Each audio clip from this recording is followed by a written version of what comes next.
And a warm welcome to Allianz Stadium, although it is a little grey overhead, for what is Sydney FC's first home match of the new season, as they welcome Macarthur to a ground where the Bulls have enjoyed a fair bit of success since their entry into the A-League. The Bulls winning both the regular season meetings at this venue last season, but of course, as you may remember, they were well beaten on their last trip in week 1 of the finals, a night when they finished with 10 men and a 4-0 reverse. The Sky Blues, who celebrate their 20th anniversary today with some club legends in attendance, were a little unfortunate to lose during the week to Sanfrecce Hiroshima in the Asian Champions League 2. But they remain well placed both in Asia and at home, and a win today would take them up to second position ahead of the international break. Macarthur started the season well enough, a 6-1 win over Perth to add to their Australia Cup success, but back-to-back losses to Newcastle and Melbourne victory, both after having gone in front, means they come into today's match outside the top 6. Now, as the teams line up, we are going to pause for a moment for our Remembrance Day service to commemorate those who gave their lives for and gave service to their country in conflicts around the world. The ode to be read by Philip Chin, lest we forget. Philip has also been a member of the Australian Army Reserve since 2007. He then performed for Alex Lee, who also performed The Last Box. Please be upstairs.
Age shall grow not old, as we that live grow old. Age shall not weary them, nor the years condemn.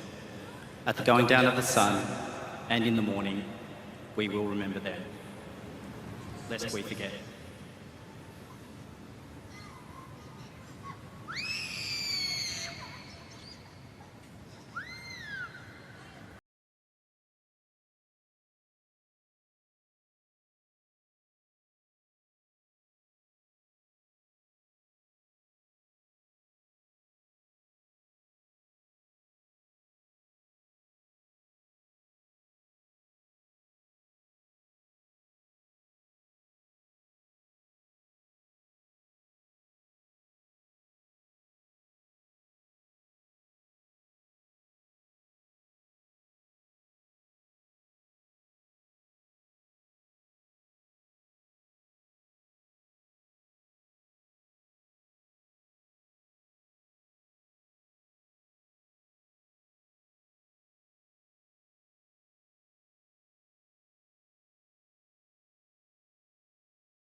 Thank you, ladies and gentlemen.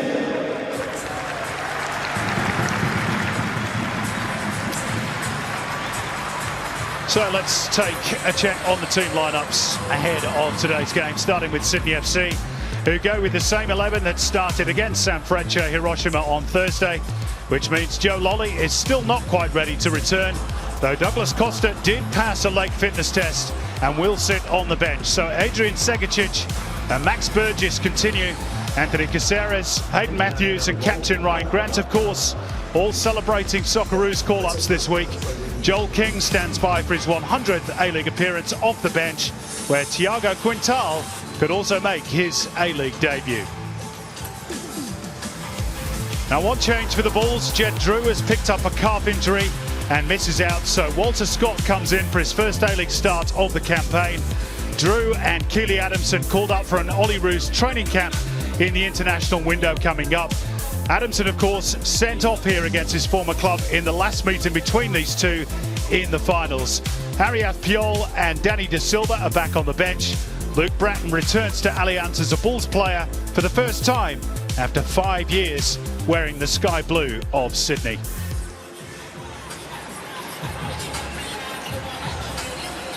There is Ufuk Talay in charge of Sydney. 1 year this week. Second spots in the league and in Asia would represent a very comfortable international break for him. His team has performed well on the road, with that loss to Auckland the only blemish domestically. And there's Miller Sajovski, the Bulls coach. The wheels have come off a bit for his team after that good start. Today they need to remedy that, and he will know this is a place which holds no fears for them after those 2 wins in the regular season in the last campaign. Match referee today is Casey Rivelt. Her assistants are Kenny Robinson and Lance Greenshields. Sam Kelly is the 4th official, and Sean Evans runs the VAR.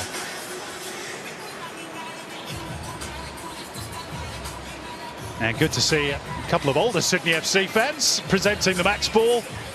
The club did a parade of their 20-year members pre-kick-off. The club were born, of course, 1st of November 2004. And there's Ryan Grant, who's back in the Socceroos fold after a 3-year absence. He actually said a while ago he felt his international days were over. But Tony Popovic clearly thinks otherwise. Luke Bratton, of course, had his own international call-up and made his debut at the ripe old age of 34 against Japan, not included for the November window, but I wonder how he's feeling today after his off-season switch to Macarthur from Sydney, which probably surprised quite a few people.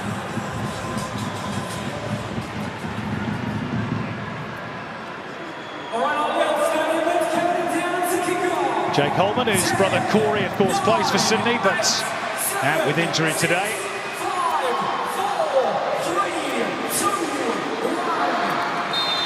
And it is Macarthur in the black and white stripes who kick us off. 184 days since Sydney FC last played a home match in the A-League.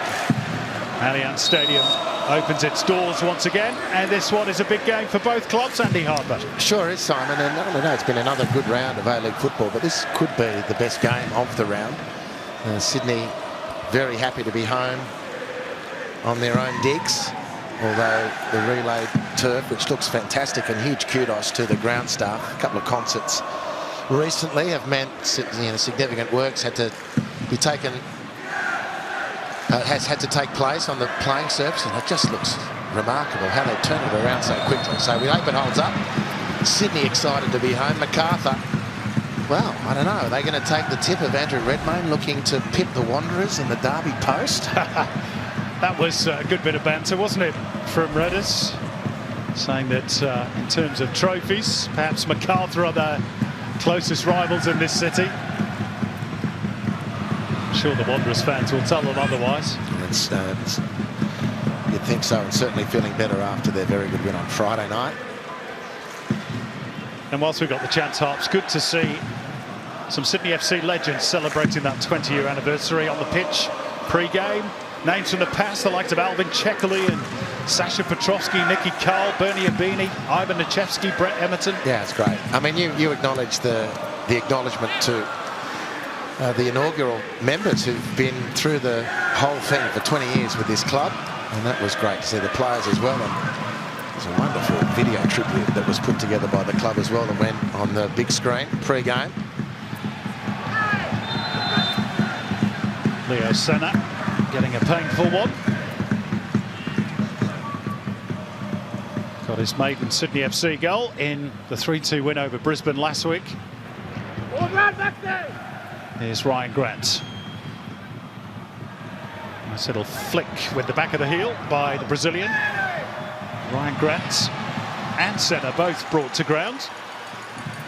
And Tony Popovic, of course, will be watching on with his fingers and his toes crossed that none of his players pick up injuries across the weekend ahead of that big international window. It's the first game at this stadium for Leo Senna. Now, the Sydney fans have seen him in Asian competition, but that's been down at Cogra. And they would have seen him round one at Combank. Here's Max Burgess, who was good during the week against Sanfrecce and might have had a penalty.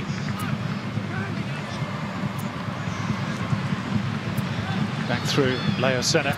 Burgess again. Managed to find the angle for the cross, but steered away at the near post. And Leo Senna has really caught the eye of the fans, and he'll enjoy being in the home stadium first time. So too by him. Just going to hand the throw in to Ryan Grant.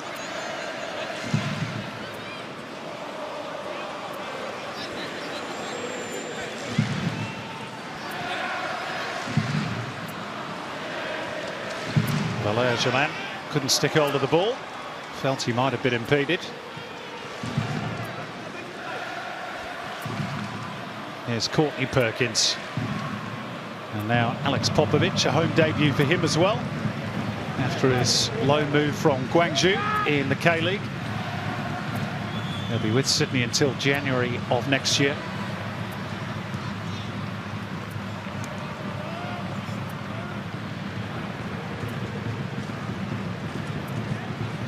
Formerly with Adelaide United, of course, who got a win last night over Western United by 2-1. The earlier game today seeing Wellington Phoenix add to the Mariners' woes with a 3-0 win in Gosford. A win that takes them up into the top 6. Bit of room here for Burgess, and he'll slide it through, and Patrick Klimala is away. Goalkeeper out to meet him, and Klimala just slid it under the body, but the flag's gone up. And for the moment at least, it won't count. Did he go a fraction too early? Yeah, I think he did. Looks like it, doesn't it? I think he did, and Philip Curto slipped. Regathering his ground there. Klimala rolling the ball under the advancing Curto, but clearly offside.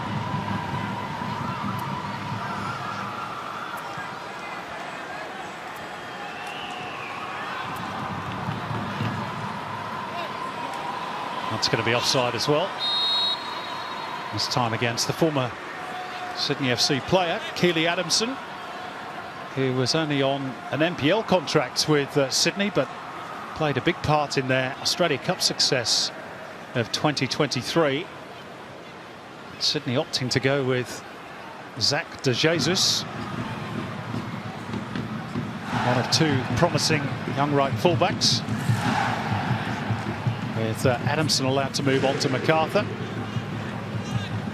And I guess for the moment, Harps, you'd probably say Macarthur got the better end of that deal, although Zach De Jesus' time may yet come. Yeah, certainly. Well, it's worked for Keely Adamson. Jake Holman felt, as highly rated as he was by Sydney, that he needed to get some clearer space, and he starts today as well. Of course, he's been doing very well last season and a bit, last couple of seasons. So, former Sydney captain in Bratton, a couple of Sydney FC products in the kids mentioned, or young men mentioned, and little bits of spice to get things ready. It's been a pretty dominant Sydney to start this match. 6 minutes in, Macarthur hardly been out of their own half.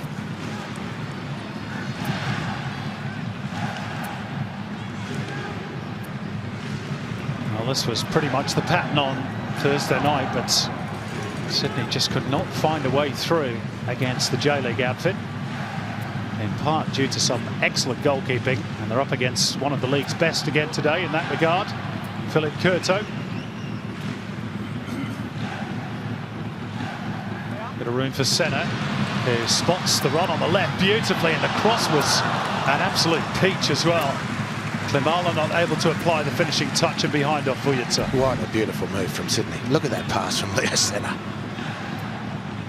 But he's worth the price of admission. I know a lot of people have had their attention attracted to this by Douglas Costa, the A-League in Sydney in recent times, but this Leo Senna, geez, he can play. What a pass that was. Good move from Sydney.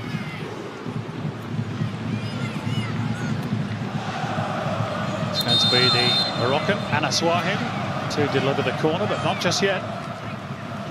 Casey Rybelt wants a chat with Jake Holman and Patrick Klimala.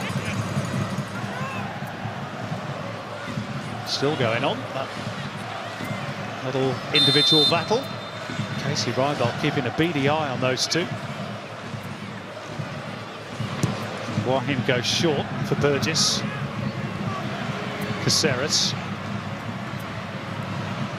Hung up by Burgess, and back post was Ryan Grant, but just catching practice in the end for Philip Curto. Here's that high press of Sydney, and it's paid dividends. They've won themselves a throw.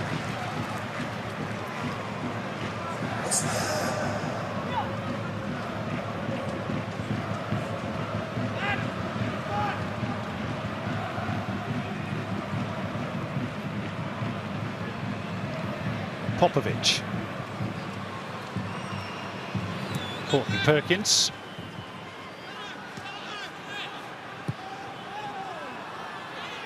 Hayden Matthews. And Burgess just a little too straight. And Klimala needed it more on an angle, really. Barely seen anything of the balls in an attacking sense so far, and there's no way through on that occasion for Jake Holman either.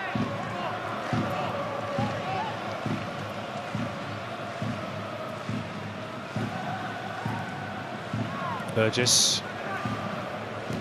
Vujicic got tight. Germain.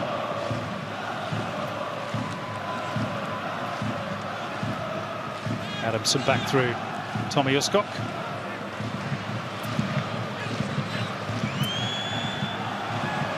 There's that press again from Sydney. This time the balls are good enough to get out. And Jakalic is complaining that he was obstructed after he played that ball. Gave the fourth official, Sam Kelly, a bit of a spray. If looks could kill. Maybe, but last time I looked, the fourth official doesn't actually have the whistle.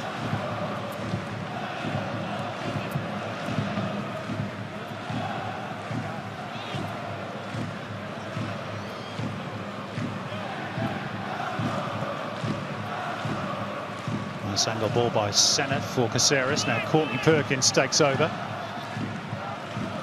And there's room on the right, but the ball wasn't angled well enough for Ryan Grant to get there. Oh, that's got to be close to a yellow card, we fancy, for Hayden Matthews. Play will continue for now.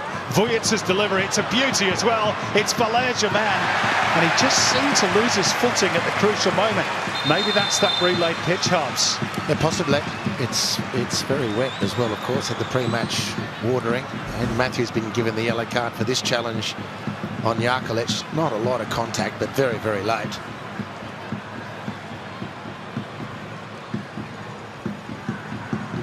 And then that's a beautiful ball, as you called it, Simon, from Vujicic. He just lost control. Great chance for Macarthur, who's been pretty much spectating Sydney in their possession phases for the opening 10 minutes. But that was an attack with some real punch.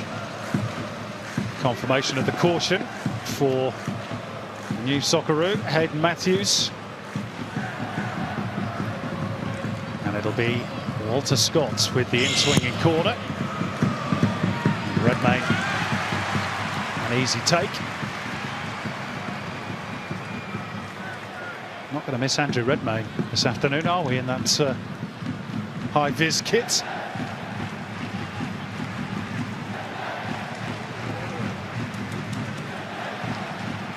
Well, early possession stats heavily in favour of Sydney.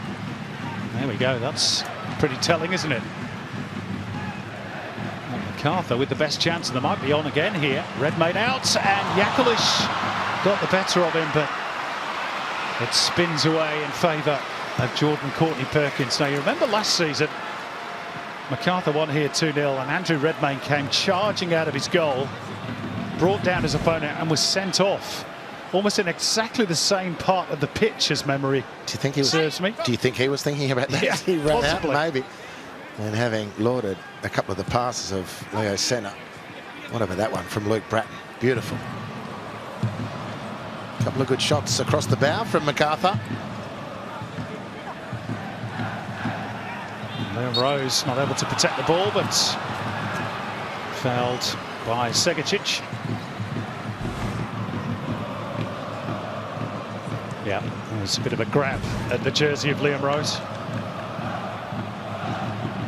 Oh, slipped by Ryan. Grant could open the door here for Yakalish. They're queuing up for Macarthur.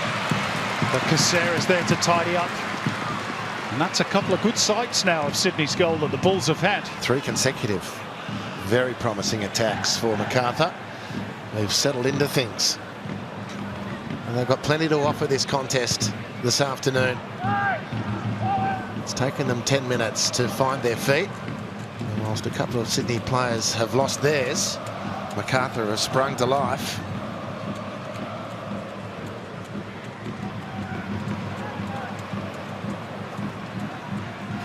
Eager to bounce back, the Bulls, after those 2 damaging defeats. Both games they led against Newcastle and Melbourne Victory. But ended up without any points. It's a good challenge by Bratton on his former teammate Max Burgess. Yakalish. Vujica infield for Rose. It's all very tight in there. Sydney have it back through Burgess. Good run in behind by Wahim. And Vujica was paying attention. Corner. Yeah, that's a good transition from Sydney. They crowded Macarthur out, as they do. Tend to do so frequently, and then sprung into 2 really short but penetrating passes. Good forward run from Wahim.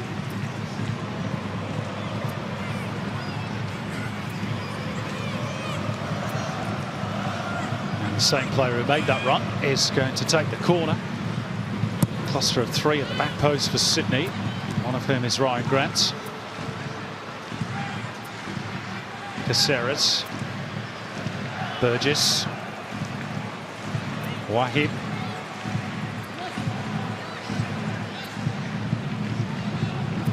Caceres again. Senna. Burgess. And Wahim will prevent it going out for a Bulls throw. And then a little nutmeg. Sydney want the corner, but final touch being to come off the Moroccan.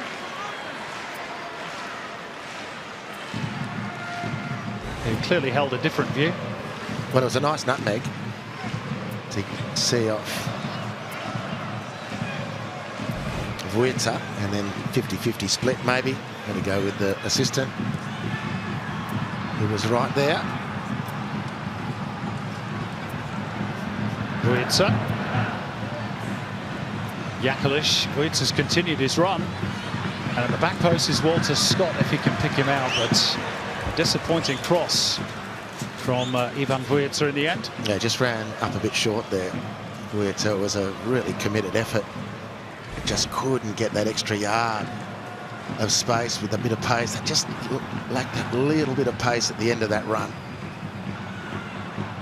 It did show great endeavour, and it's a very good partnership on the left side of the Macarthur lineup with Vujica and Yakalish.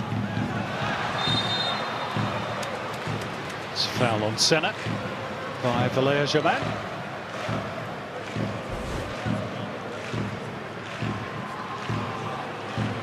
Yeah, I think that's fair enough.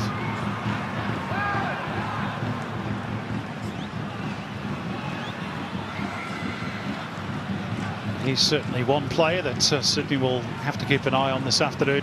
Valère-Germain. 2 goals already this season. Probably feels it should have been 3, but he missed that penalty against the Jets late on. It would have given Macarthur a share of the spoils. Grant leaving it for Caceres. Senna. Burgess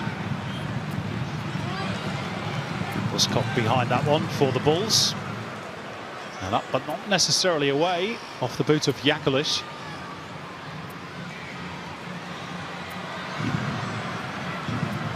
Anthony Caceres ends the mini game of head tennis.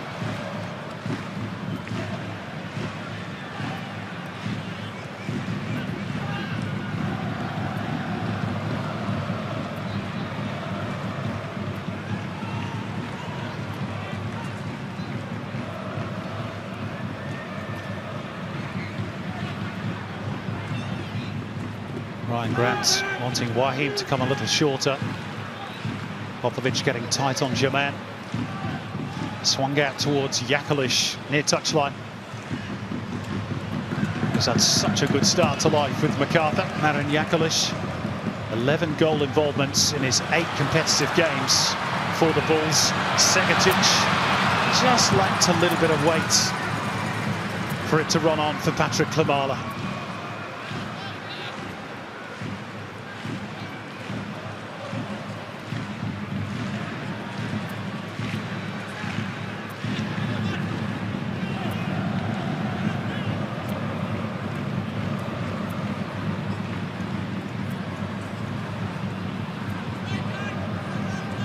Leo Senna. Courtney Perkins. Back through Popovic. The gap wasn't really there for Senna. And the ball over the top frees up Valère-Germain, and square of him is Marin Jakalic, surely for Macarthur. And somehow they failed to score. They will get a corner. Credit to Ryan Grant, who got that goal side, but that should have been 1-0 Bulls. Well, it's a staggering waste. Superb ball over the top. I think it was from Arslanigic. And Valère-Germain showed all the wherewithal, having breached the line, to just set up Jakalic. And when he gets the time to look at this again, he should have just finished it first time. He doubted, hesitated, or maybe got too cute. And then the excellent defensive work of Ryan Grant saw the danger away. What a sensational chance that was for Macarthur. And you're right, it was all because of that lovely ball over the top. Now, Jake Holman's got a bit of a problem here, which is requiring some attention. Just on that chance, given the form that Marin Jakalic has been in since he arrived at Macarthur, I'm sure even Miller Stajovski thought the net was about to bulge. Well, that was the expectation, and you could hear it in your voice too, Simon. And the only person, I think, who didn't see it that way was the main actor. Now, this is a concern for Holman. He doesn't go down unless there's a problem. Superb ball. Superb ball from Dino Arslanigic. You know, that's what you get with Valère-Germain, just cool and composed, a complete picture of what was available. And he hesitated. And you know what they say about those who hesitate. Yeah, I think Marin Jakalic is still thinking about it. He knows. It's a whack to the ribs for Jake Holman. Looks a little bit uncomfortable.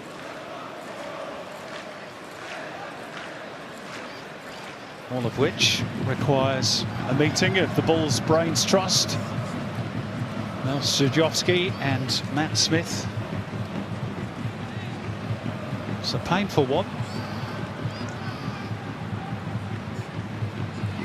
Do they consider a change, Macarthur? Such a key player for them, of course, Jake Holman. Still this corner to come for the Bulls. Walter Scott's delivery. And Burgess at the near post.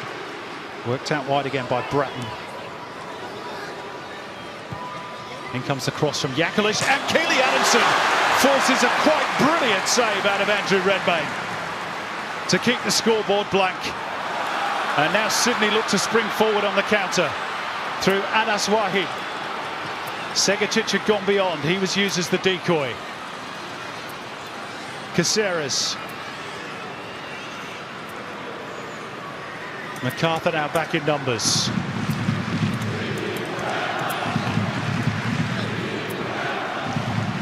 Senna. Well, he seemed to go down perhaps a little easily there, Leo Senna, but there was certainly contact from Holman, who's back with us. Here's that save again. It's a fantastic header from Keely Adamson. Great ball. Actually, it's not. Off the post. Well, it did get a touch off the goalkeeper, but it hit the post first. But an important one, because if he doesn't get the rebound, even if it was an accident, it might have fallen back into the path of a Macarthur player. It's a great header from Adamson. It's a wonderful ball in from Walter Scott. And bizarrely, Simon, it was Sydney who were putting on all the passing and all the pressure for the opening 10 minutes, 12 minutes. For the last 10 minutes, if it's not 5, it's at least 4 great chances, all to Macarthur. Will they rue their profligacy?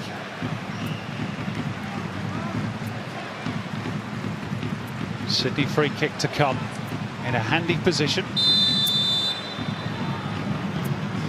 Grant lurking at the back post. This is a training ground move.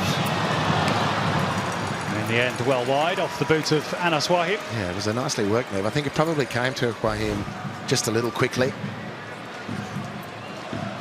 Didn't get a lot of chance. It was on him really quickly. He couldn't close his hips and hit across the ball sufficiently. But a nice variation.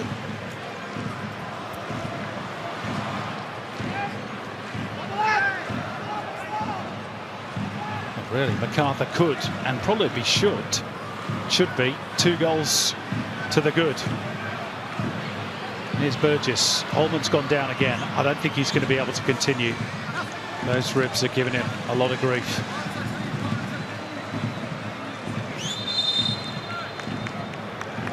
Well, in previous meetings, we've almost labelled this the Holman derby with brothers Corey and Jake on opposite sides, but Corey not in action today due to an ankle problem, and maybe Jake not long for this game either.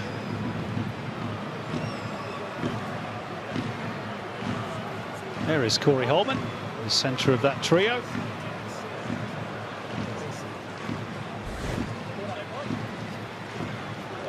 Here's how it happened. A real thump in the back from Hayden Matthews.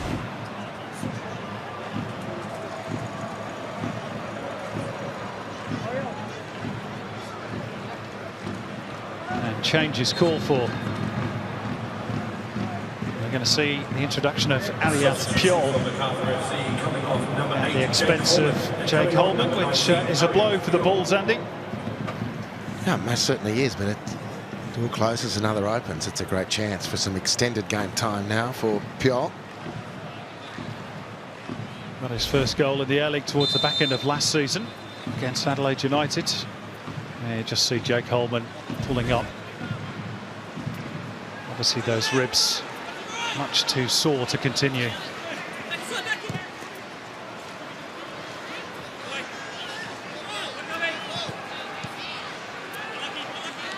Queens managing to get himself out of a bit of a sticky spot.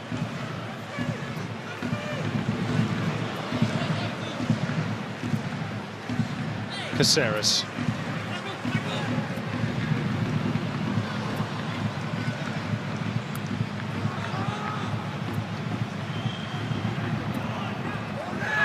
Some late afternoon sunshine just threatening to break through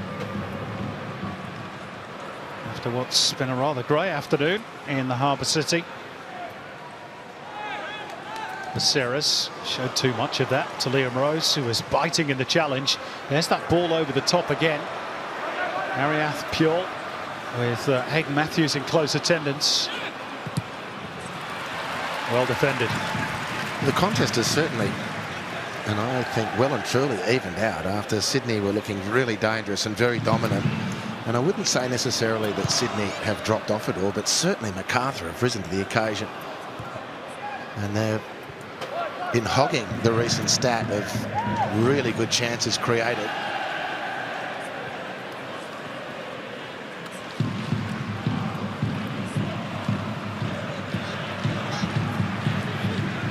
Those touches in the opposition box have now evened themselves up.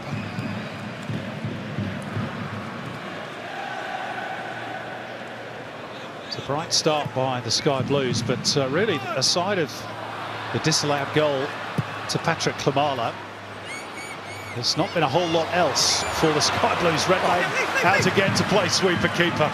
He was like an out-of-control excavator. Just broken free of the roadworks. Macarthur are doing this exquisitely.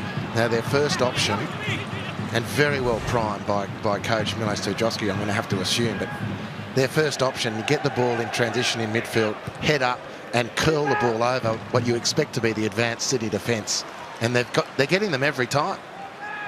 Very, very good. Sydney, if they're not already, would need to be on notice. Another turnover. Macarthur come again. It's not going to be long before the Bulls break the duck here. Scott with the cross towards the near post, and Popovic prevents the corner.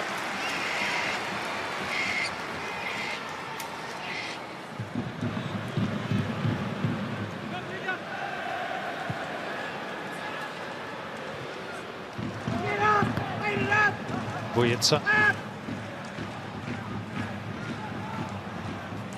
Clipped forward by Arslanigic, but straight onto the head of Grant.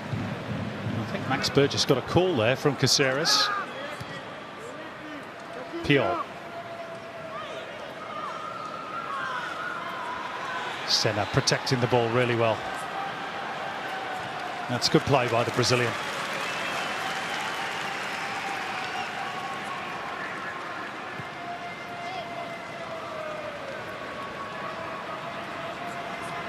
So, word from the dugouts, Jake Holman has got an oblique problem. It's muscular, not skeletal.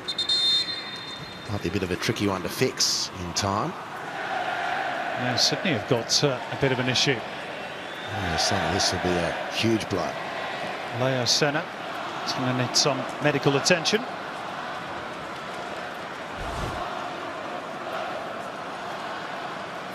He was just involved moments ago in this real tussle for the ball with Ariath Piol.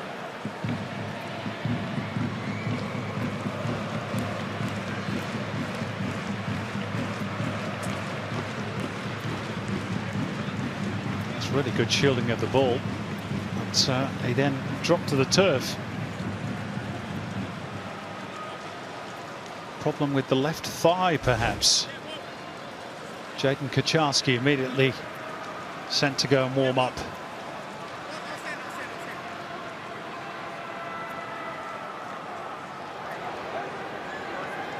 He's got some strapping on that left leg.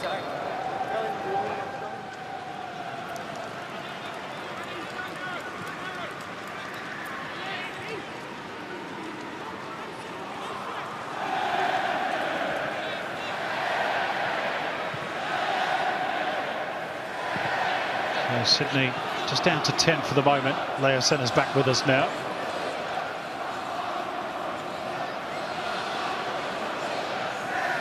Oh, given away carelessly by Popovic. Piol. Scott's lost his footing. He was claiming a foul by Courtney Perkins. And Wahim linking up with Segicic on the left. The return ball wasn't perhaps quite on. Still might work out for Sydney, but Wahim impeding Brad. Well, that was an important opportunity for Segicic, and Sydney have been under a fair bit of pressure recently. There's the infringement by him, no doubt about that.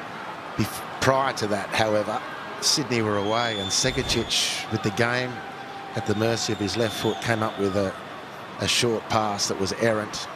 Advantage lost, and then by him concedes the foul. But there was an important bit of work, unfortunately, for Segicic that didn't come off, because Sydney needed that respite. They need to put the Bulls back on their heels. Milos Turjovski's team have really grown into this match, causing Sydney more than their share of problems. Well, talking of problems, seems to have an injury every couple of minutes at the moment. Liam Rose is the latest one to need medical assistance. Right shoulder. If memory serves, I think he had a bit of a problem with his shoulder last week against Melbourne Victory, but I have the feeling it might have been the other one. Anyway, Milos Turjovski's already been forced into making one change. He certainly won't want to make another. Not this early on in the game, anyway. Those Bulls fans in the crowd have enjoyed what their team has provided so far, with the caveat that haven't been able to finish off a number of really good opportunities.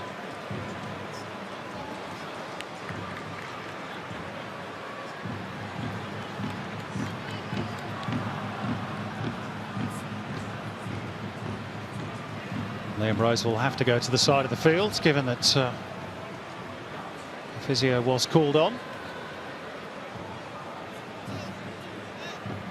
Back with the Bulls for a second stint after a sojourn overseas, with first a club, Yerevan, in Armenia, and then 3 years in the United States.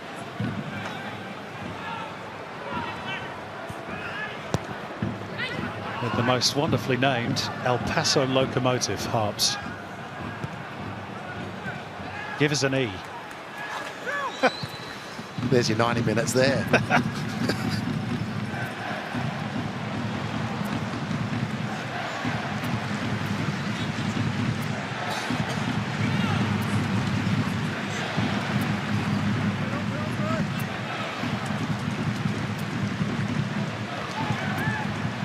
Off the chest of Jakalic, but ball had already gone dead.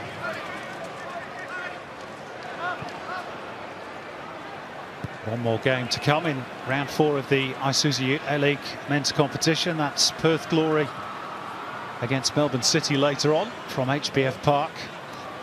Glory going in search of their first win of the season. Segicic steered away by Uskok at the near post. Wahim. Caceres.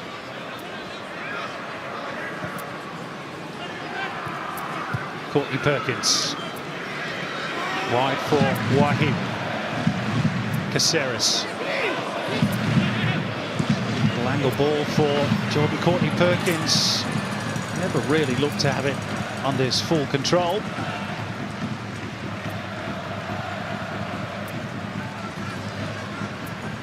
Bit of an up and down first half for Ufi Tale's team. Had a strong start, but struggled to create much since. That's Keely Adamson, who's hit the post for the Bulls.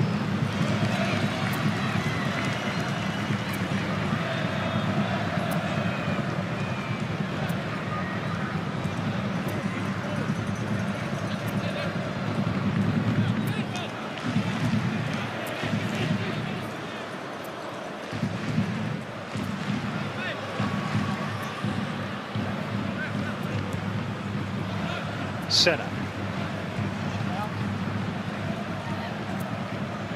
Segicic and Caceres. Just accelerating into a bit of space and firing in a shot on target, and Sydney haven't had one of those for quite some time. No, and on that basis it was certainly worth a go. He hit it nicely. No trouble for Philip Curto. It's a nicely struck effort from Caceres, a player who doesn't score nearly enough goals. It's, my humble opinion, the only blemish on his playing output, which is just exquisite most of the time.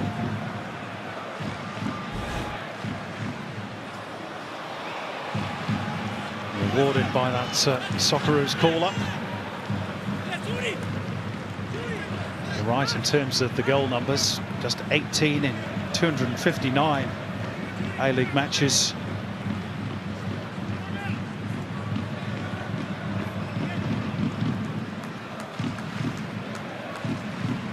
Matthews. Just beyond Burgess. It'll break here though for Segicic. And the deflection for a moment looked as though it was going to favour Anas Wahim. Swept away by Ivan Vujica. Burgess, position for the cross again. Kamala couldn't reach it. And the balls will race away through Marin Jakalic. Bratton.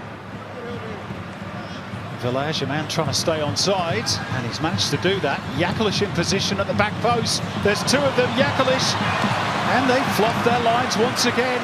Although Jakalic is now belatedly flagged offside. He did look as though he'd strayed beyond the last defender, but the chances continue to pile up for the Bulls. But it's this early ball into the available space. They're not mucking around. Bratton sees it beautifully. Village-man has dropped into an onside position, showed a great nous there. Jakalic couldn't replicate that on the far post, and then his touch wasn't good enough anyway.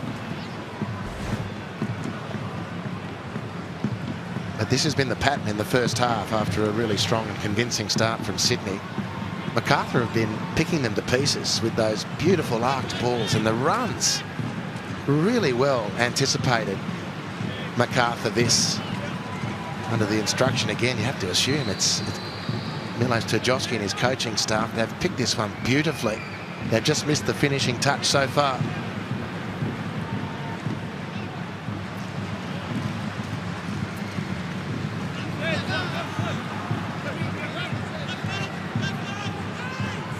And Sydney, despite that fast start out of the blocks, have just been a little bit disjointed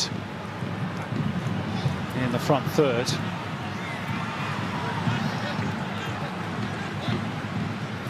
Senna. Segicic. Must also be said, of course, that when you're missing the likes of Joe Lolly and Douglas Costa, it's got to have an effect.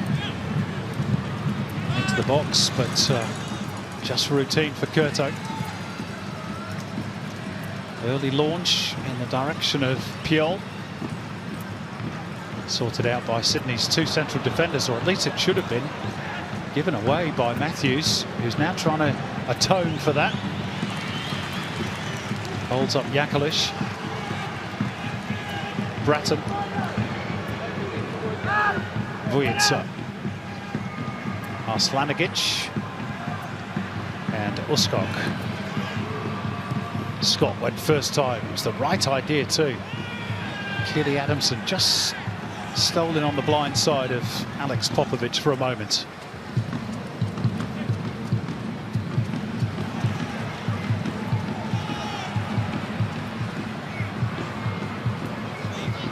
Courtney Perkins was floored, but no whistle. That's a good ball.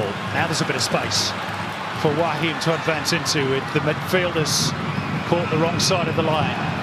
Klimala. Could have played it. Burgess went himself. Couldn't hit the target. Not a bad effort in the end. A promising situation, and then the door closed really quickly. Great recovery. There's Luke Bratton. His recovery run was excellent.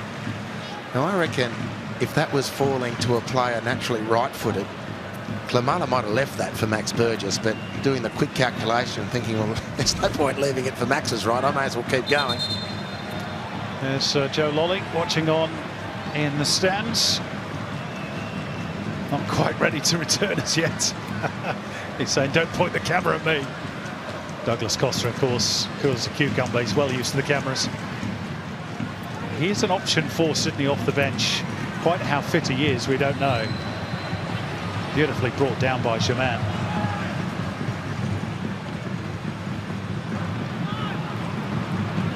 When you're talking marquees, Shaman doesn't get an awful lot of attention, but make no mistake, He is a top-class player. It's a very well made point, Simon. He's extreme quality. How many miles on the clock for Valère Germain? 32, 33? He's 34. Now Jakalic in behind Popovic. Is this the chance? Redmayne makes the save. Still there for Ariad Piol. And Popovic makes the block second time around. Jakalic floated to the back post. Adamson straight at Redmayne. And another chance goes begging for the Bulls. Jakalic's head goes into his hands again. It's the fourth time we've seen that. At least he's forced to save this time from Andrew Redmayne. Piol's technique not good enough thereafter. I mean, as the ball falls to him, it's still a really good chance for Macarthur, but he can't bring the ball under control quickly enough. Here's Adrian Segicic for Sydney. Burgess takes over. Created the angle beautifully for the cross, just slightly behind Klimala.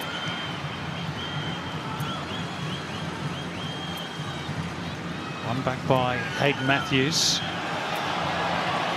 Straight into the face, I think, of Vujica. Caceres. Burgess allowed to turn. Senna.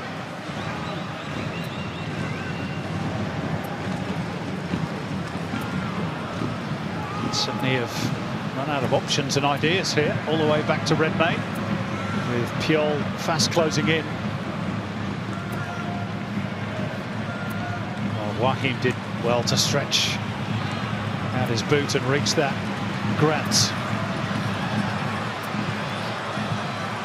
Caceres, all very tight in there. And the shot had all the sting taken out of it by the deflection. Well, here's Jakalic. Can't get it past the left arm of Andrew Redmayne. As Sydney have found some attacking intent, I mean, it's really noticeable how intense and well organised the Macarthur recovery runs are. Getting behind the ball really quickly, because part of what they've done so effectively, Simon, is to hit Sydney off balance when Macarthur have won possession, which has meant players running forward. And on the occasions that Macarthur haven't been able to finish with an effort on or near the goal, those same players, principally Luke Bratton, you don't reckon he's pumped up for a big one today. The work he's doing up and down the field has been quite immense.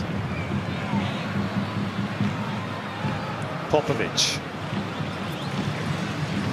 Nicely worked out to the flank by Waheem.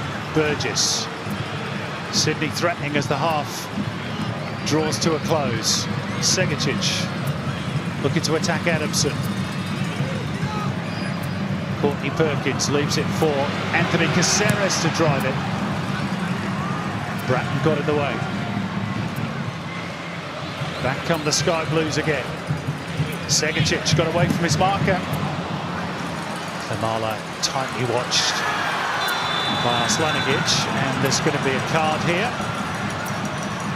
Second yellow card for Hayden Matthews, and the newly called up Socceroo is sent off in the final minute of the first half for a second bookable offence.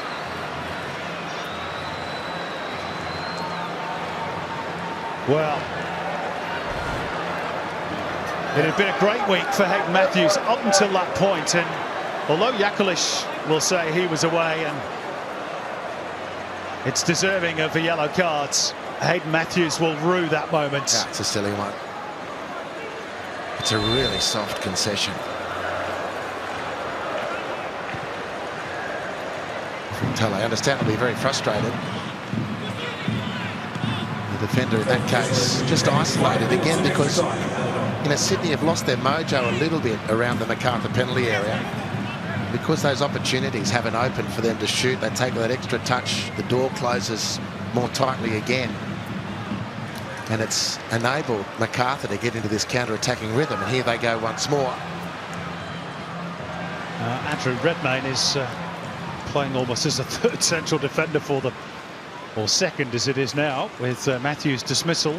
Joel King is being readied by Sydney FC. He'll be on next break in play as they readjust that defensive line. And he has been playing as a centre-back in some of their early season games, Joel King, so it won't be a problem to slot in centrally if that's where Ufuk Talay puts him. You need to suspect it's going to be Adrian Segacic who makes way. We'll have to have that confirmed, of course. Not going to wait till half-time, which is 3.5 minutes away yet.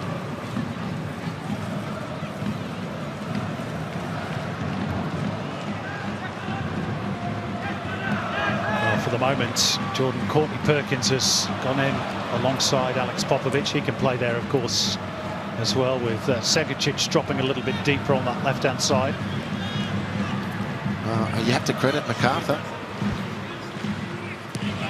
There's Keely Adamson, who saw red himself in the finals game between the two last season, of course. Piol clearly offside, and here is that change for Sydney. Your instincts were correct, Harps. Adrian Segacic to be withdrawn, and Joel King on for what is his 100th appearance in the Isuzu UTE A-League Men's.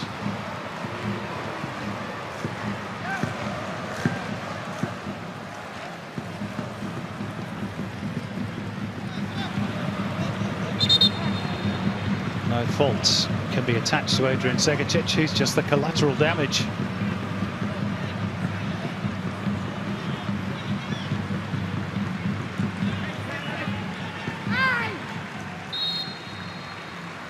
Really irritating for him, I'd imagine, given that you're trying to get a first-team spot ahead of Lolly and Costa, and then your teammate goes and gets sent off, and you're the fall guy. Well, I can't remember Hayden Matthews' first yellow card, but I don't think it was for anything other than a shirt pull or something silly like that as well. Two very soft fouls. Now, there's a little off-the-ball incident between Uskok and Klimala. And Casey Reibalds is going to blow a whistle, so Klimala can get some attention.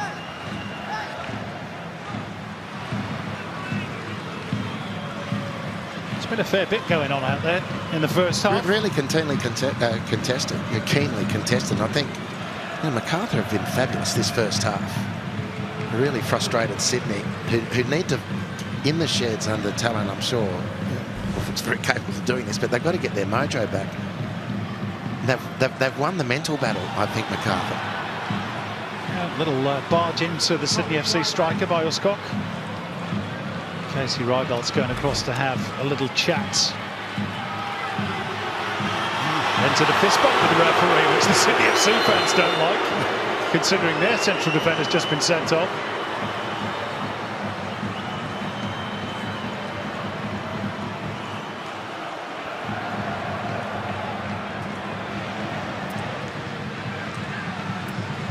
By the way, I just spotted Ufuk Talay popping a strepsil into the mouth, not the chewing gum, the strepsil. He's getting the voice ready for half-time.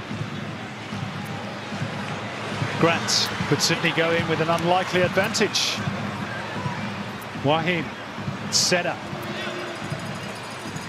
Wahim had to sort the feet out quickly, did well.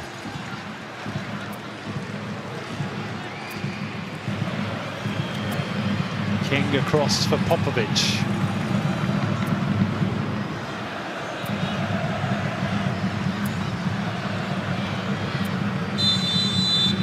Well, that is half-time. An eventful opening 45 minutes. Has produced no goals, but one red card for Sydney FC's Hayden Matthews. Marin Jakalic might have had 2 or 3. Some really good opportunities for Macarthur. Keely Adamson hit the post as well.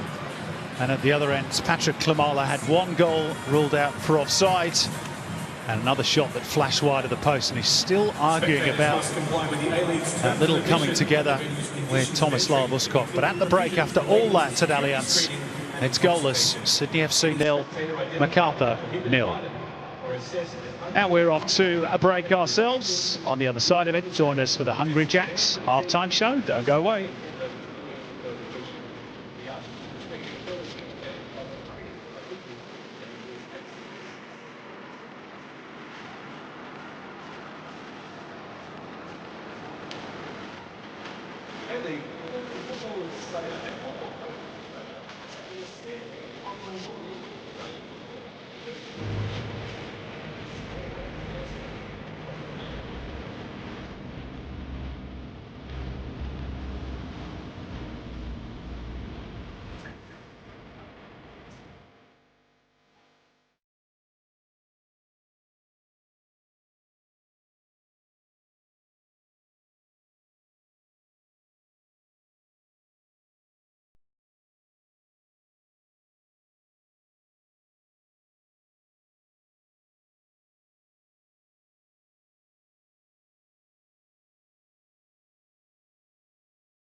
Derbies and global icons.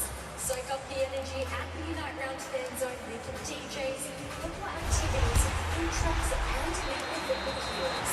Get tickets at Ticketek, search Unite Round. Reimagine outdoor cooking with the Ninja Woodfire Outdoor Oven. Unlock high heat woodfire flavour you can see and taste. Smoke low and slow or crank up the heat for blistering crunch. From artisan pizzas to smoky woodfire creations. Add authentic woodfire flavours to anything you make. Share the flavours of your world with the Ninja Woodfire Outdoor Oven.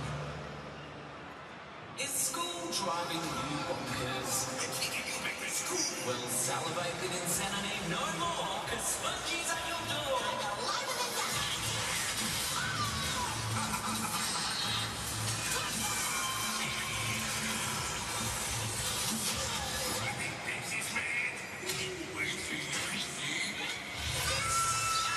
Don't miss SpongeBob SquarePants on Nickelodeon and Tempay. Come on, that's it. It's about getting the ball zeros in everybody's life. Now I won't sleep until I get that done. Come on, mate, you have to swell faster than that. Let's go! Get that crustacean under control. It's not easy being a zero in $1 billion. When that jackpot goes off, you guys are going to be working hard. Come on, let's move it. Like the crocodile's there, we make it snappy. Don't do that.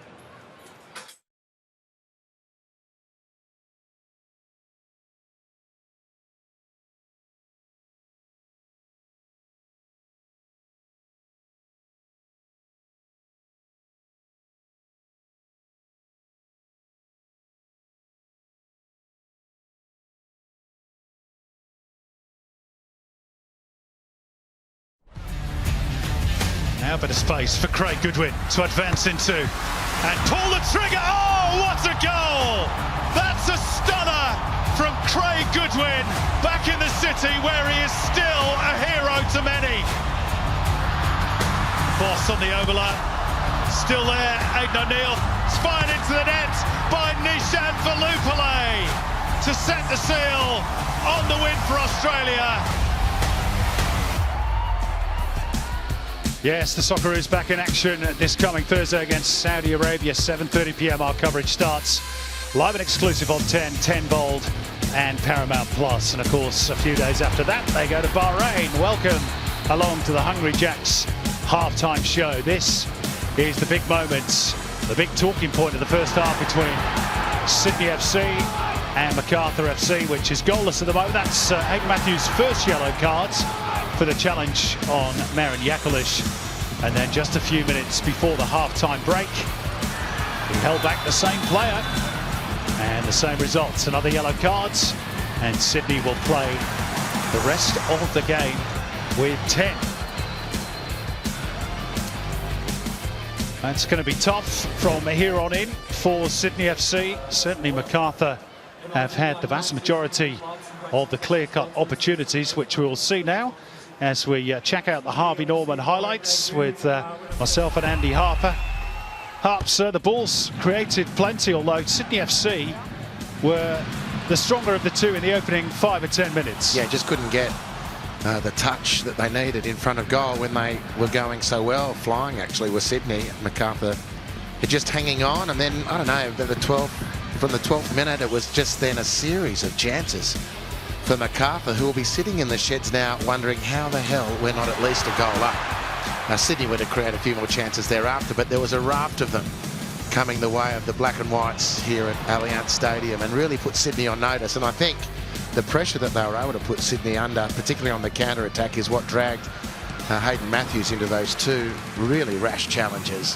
When you look at the part of the field and the circumstances where he conceded those fouls to get the yellow cards and then sent off, it's really poor and has left the team with a bigger mountain to climb than they might have. But the other story of the half is the wastefulness, I think we should say, of Marin Jakalic. He's been in front of goal plenty and has come up with nothing. Well, here we go. The numbers don't necessarily support our theory. Sydney with 7 attempts, 3 of those on target to just 2 of Macarthur, but of course statistics don't always show you everything, and I think Miller Sajovski will be the more disappointed of the two coaches that his team is not in front at the half-time break. Some young Bulls supporters who are enjoying today's proceedings. Let's have a look at Anthony Caceres' performance. He's freshly called up to the Socceroos, of course, along with his teammates Hayden Matthews and Ryan Grant. What have you made of his first 45 halves? Yeah, typically consistent. He's had a couple of shots at goal now, which is a break from some sort of tradition. He doesn't shoot enough. Look, one of the turning points in the half, Simon, might have been the injury to Leo Senna, who's been less prominent in the second half of that start to the game than we've come to notice him, and that partnership with Caceres is really key, and he's probably missing his mate a little bit at the moment. They'll be working on Senna, I'd say, in the sheds, trying to get him back to 100% speed and fitness so that both of them in tandem can start doing some damage for Sydney. Okay, there's the top 5 in our Paramount Plus player index. Anthony Caceres leading the way at the moment. Now Sydney FC legend and former Socceroo Alex Wilkinson is standing by for a bit of a chat. Good to see you, Wilco. Thanks for your time at half-time. What have you made of that first half, and in particular, of course, Sydney going down to 10 after the dismissal of Hayden Matthews?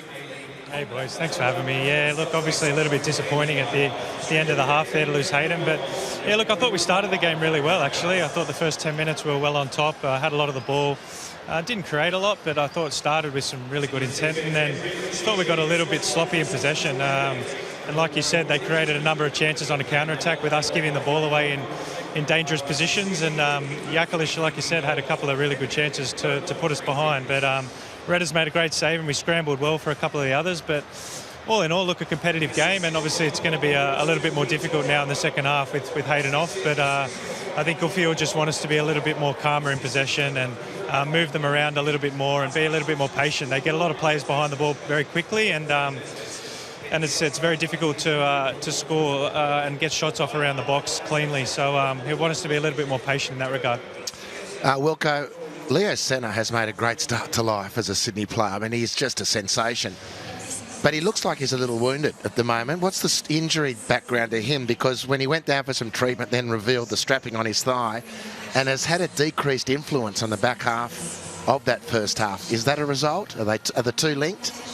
Yeah, look, I think we've obviously had a pretty busy schedule over these last 2 or 3 weeks, and Leo's played pretty much every minute of every game, and I think he's pulled up with a bit of a tight groin, but he's in the sheds at the moment and wanting to continue. So we're going to see how long he can last out there. Hopefully he can get through the whole game, because like you said, he's been hugely influential for us. He makes us tick, he gets on the ball, he's so comfortable in possession, and he's had a wonderful start to his career here at Sydney. So let's hope he can get through this game fine, and then we've obviously got a bit of a break next week with no game, and then he can have plenty of time to rest until the Unite round in a couple of weeks.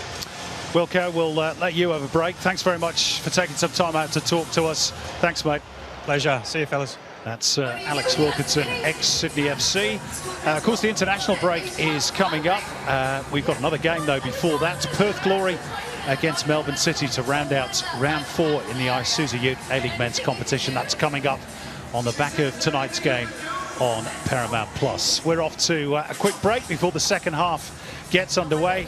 Of course, it's 20 years of the A-League this year. We're looking back on some of the bangers from years gone by. See you soon.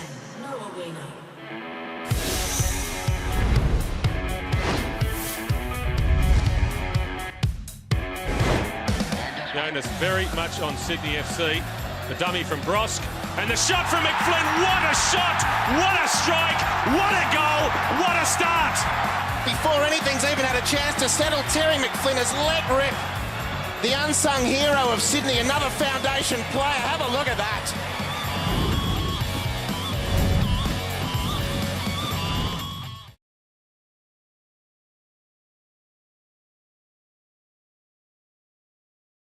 Get school lunches absolutely nailed. Get a fresh perspective and a different point of view. Get a move on. Get a room far, far away. Get better at money stuff. Get a load of this guy. Get more out of 24 with the Daily Telegraph.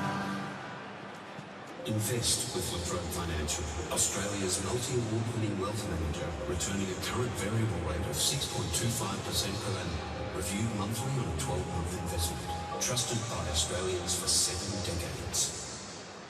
Invest with Latrobe Financial, Australia's multi-award-winning wealth manager, returning a current variable rate of 6.25% per annum, reviewed monthly on a 12-month investment, trusted by Australians for 7 decades.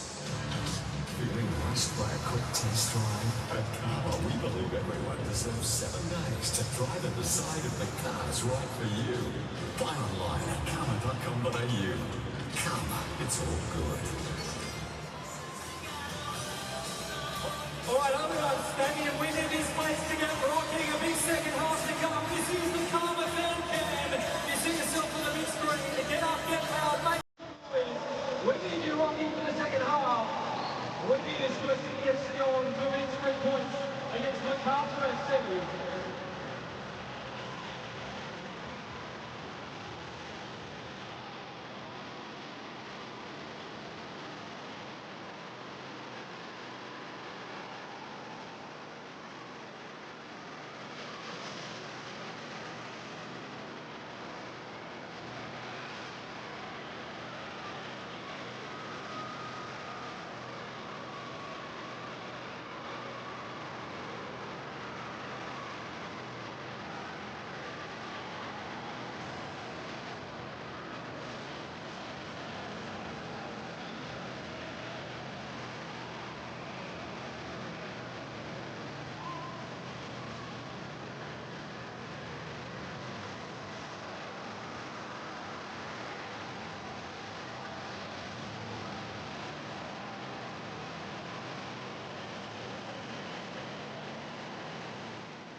CNC fans, you can make it with Ninja. Barbecues are better for their The last of the afternoon sunshine about to disappear over the back of Allianz Stadium, this wonderful setting. And the game has produced plenty of talking points, but as yet, no goals. 0-0 between Sydney FC and Macarthur, but we have had a red card in the shape of Hayden Matthews for Sydney. Sky Blues pre-game, as we mentioned, introducing a lot of their legends as they mark their 20-year anniversary. Bernie Abini among them. Likes of Brett Emerton and Ivan Nichevsky, Nicky Carl here as well. It's been a difficult half-time team talk, no doubt, for Tele, having to readjust the team somewhat in the wake of that Hayden Matthews dismissal, which, by the way, is the 9th red card in 11 meetings between these two. As we remarked in the first half, Andy Harper, this time last season it was Andrew Redmayne who was dismissed, and Macarthur went on to win 2-0. And they've had enough chances to be 2-0 up already in this one. It's right to draw that history, draw upon that history again. Redmayne's had to come out of his box a couple of times, which has elicited those memories, but the send-off to Matthews puts the game in the same frame, and Macarthur have had those great chances. Now, it's not as though Sydney are a beaten side. Nowhere, no. they played well. But I think as the half wore on, I feel confident in asserting that Macarthur had won a clear psychological battle, and Sydney had just gone into their shells a little bit. The ball movement slowed down a fraction. They certainly weren't taking the options for the penetrating pass or the shot when it was on, and then getting hit on the counter-attack. And Sydney have to rest that back in their own mind at least to get back on an even footing, even if they haven't got an even number of players on the field. Reminder of the teams that started play today. Sydney unchanged from the Thursday night 11 against Sanfrecce Hiroshima, but of course now without Hayden Matthews. Joel King has substituted on for Adrian Segicic as they try to readjust, and one change for the Bulls. Jed Drew out with a calf injury, so Walter Scott in for the visitors. And here is Walter Scott trying to chase this one down, and fouling Jordan Courtney Perkins in the process. I did see Ufuk Talay in quite intense conversation just as the second half is about to begin with Jaden Kucharski. I don't think it will be too long, perhaps, before we see an attacking change for Sydney. And the other big question is, what role does Douglas Costa play today, if any? We weren't really expecting him to be involved in the squad today, but passed the late fitness test, sitting on the bench. Clept into midfield by Joel King, and there's room here for Max Burgess to advance into.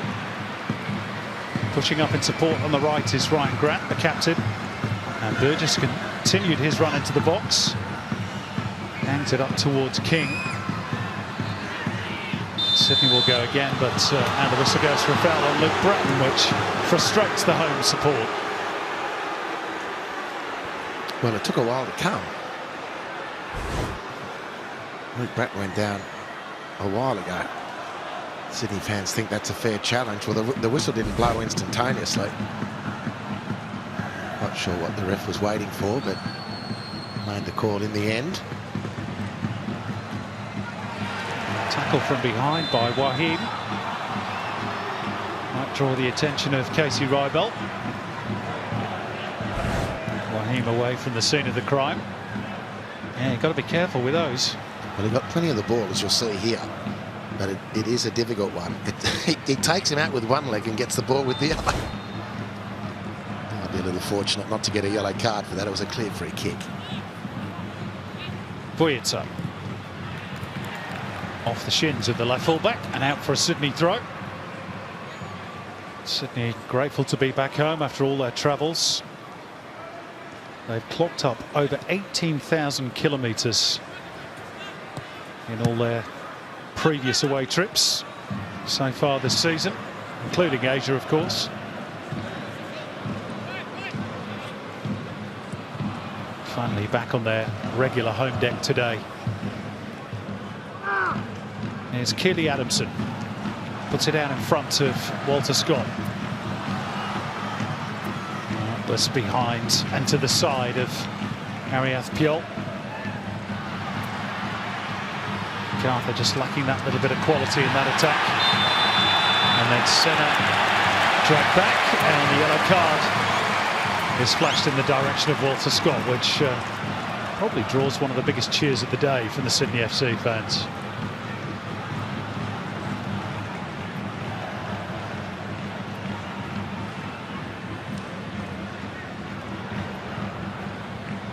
First caution of the afternoon for a Macarthur player.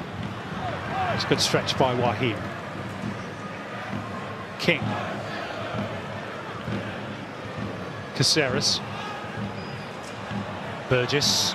He's looking for the wall pass with Waheem. That's not quite alive to it. This is a decent little spell for Sydney. Man short, of course. Oh, Senna and Bratton in a really nasty collision, and it's a yellow card for Leo Senna, which again draws gasps from the home fans. But, my first reading of that is that I was with the referee. The replay might be instructive, though. Yeah. Well, the question now is, does the contact from Senna go over the ankle of Luke Bratton. There's the yellow card on Walter Scott.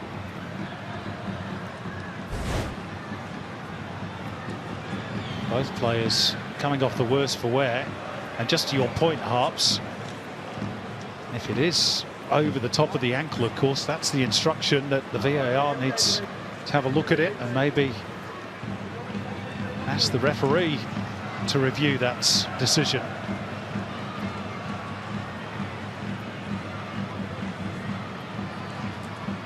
If it's the foot and it's slightly mistimed, then okay. Well, it was a heavy touch from him, so he was reaching. Bratton got there first.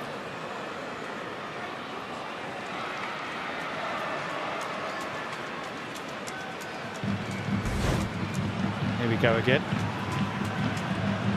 Touch and go, isn't it? Yeah. It's borderline.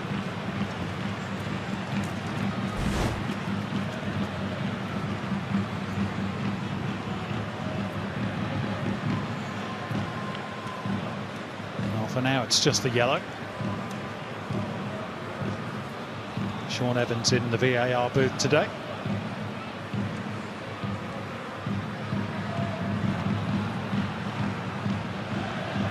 Bratton still feeling the after effects.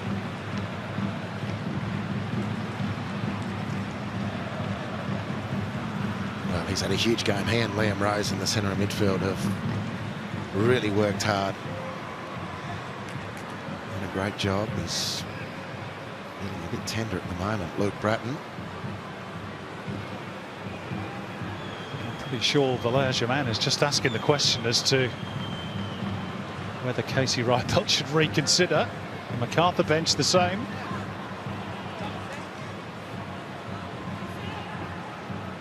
Casey Rybelt just holding things up for the moment.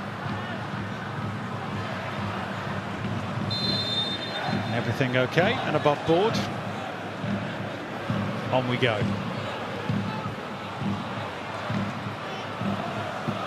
You happy with that, Harps? You know, from what we've seen and what we've heard pre-season, on balance, I think it's probably the right outcome. It looked a bit borderline to me. It wasn't, you know, egregiously high up the shin. He would have been a hung man at that point. Probably small consolation for Luke Bratton, who's still hobbling around, but geez, he's put in a shift today for his team.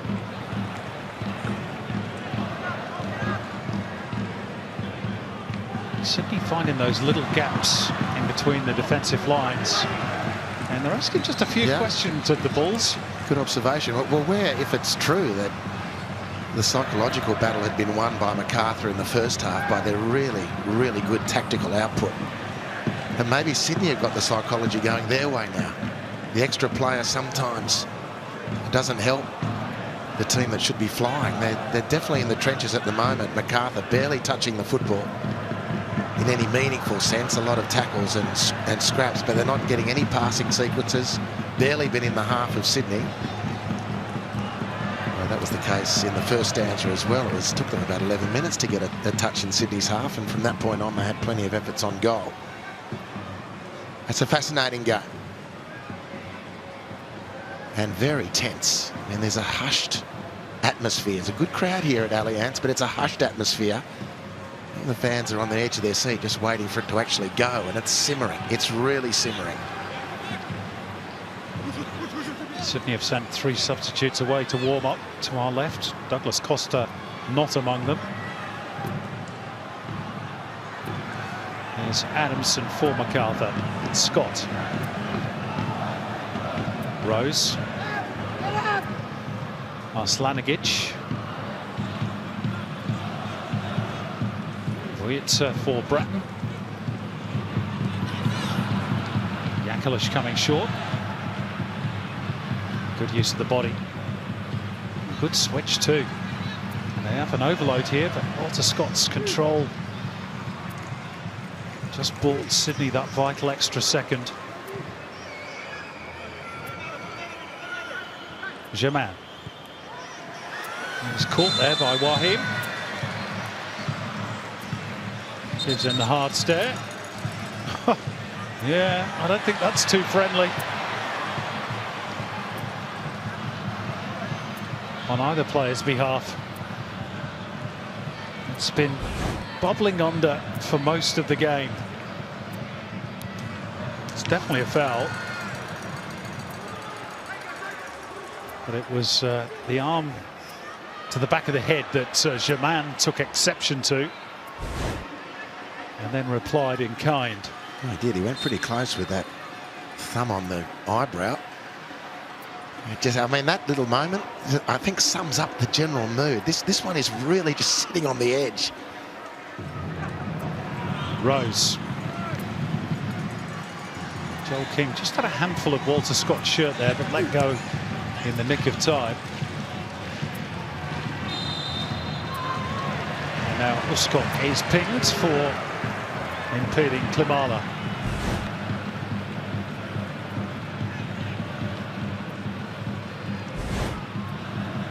Who claims to the referee, I think with some justification, the striker had a fair bit of my shirt then too. Well, every single battle is like that. It's on the pitch, isn't it? You don't mind that. It's really keenly contested. Sydney first game of the season in their home ground, and they want to make a point here. Macarthur want to keep the momentum going of good away results against Sydney. Piol is brought down. Casey Reibold had a good view of that and said nothing doing. Oh, given away by Senna, but unfairly won. And Luke Bratton's turn to inquire as to why of the match official. It's developing into a real scrap, this one. Yeah, it is a foul. Yeah, it's a clear foul. The two key attacking pivots for both teams are going toe-to-toe here. Senna v Bratton.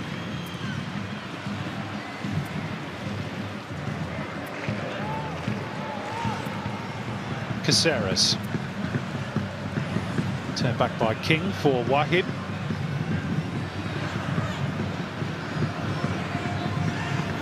Caceres again. Sydney trying to work those little triangles. Burgess. And it goes for Senna. Wahid just couldn't wrap his boot around it. Philip Curto's effectively really been a spectator, hasn't he? Nice. One shot, I think, on target from Caceres in the first half. Yeah, that's fair. And look, there's a couple of nervous moments for him to defend where he didn't actually have to intervene because a defender got a little nick away from a Sydney delivery into the box, or 2 or 3 like that in the first half. This second half, they've been going for 13 or so minutes on the clock. There's been a couple of minutes for stoppages there too, but it's been all Sydney. Haven't been able to fashion that chance on goal yet, however. Curto, of course, was beaten once in the first half by his compatriot, Patrick Klimala. The 2 Poles in direct opposition today, but the flag was up for offside. Now, Patrick Wood has been summoned to get himself ready. Striker has been struggling with that foot fracture for some time, but now back in the fold. And a striker also, Harps, as I remember, who got his first A-League goals against Macarthur a couple of years back. Germain. He'll be relishing the opportunity, which doesn't look far off now. Jakalic has a little look to see where Vujica is. Through the legs of the defender. Leaves it for Germain. Oh, it was the right idea. Piol, I think that as that ball, he just got caught mid-stride. Germain gets the ball off Jakalic, just glides the ball over, and if he's not mid-stride, then there's no excuse for him not leaving the ground and actually doing everything he can to attack that ball. Better than a half chance that for Macarthur. We've played an hour at Allianz Stadium.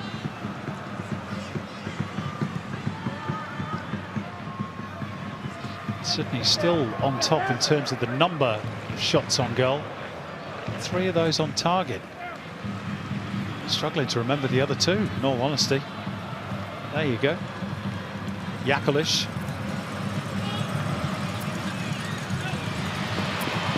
Well, robbed of the ball by Leo Senna. Burgess. Sydney attacking the Cove end of the ground in this second half.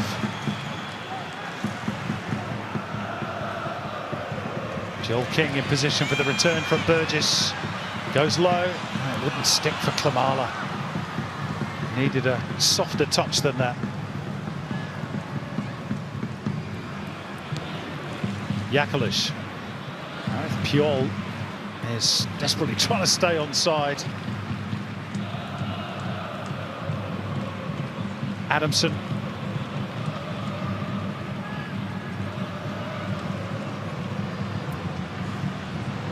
Rose back for Uskok. And now Arslanigic.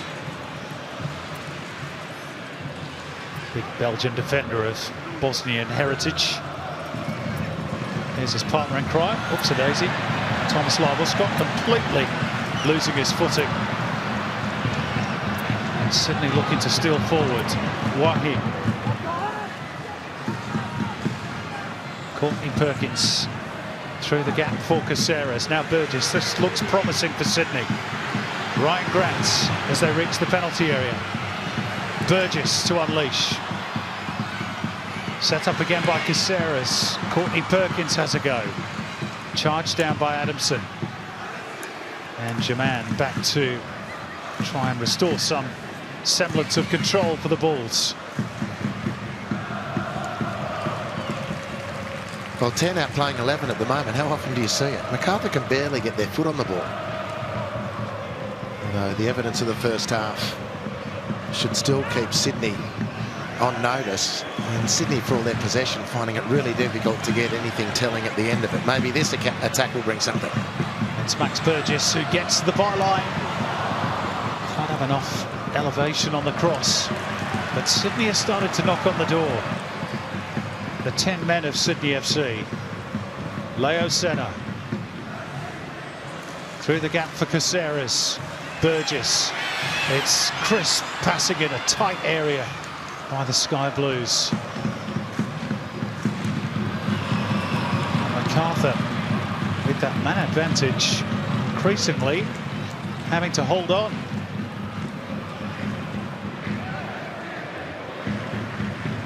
Senna going through that little gap that appeared. Burgess. Caceres is free on the left. Anthony Caceres looking to create the angle. The shot deflected, up in the air it goes. And back across the face, but nobody there in a sky blue shirt. And maybe a clash of heads with Patrick Klimala. There's a problem for the Sydney striker here. Quite a big problem by the looks. Tala is going to make a triple change. And there are 3 attacking players off the bench as well.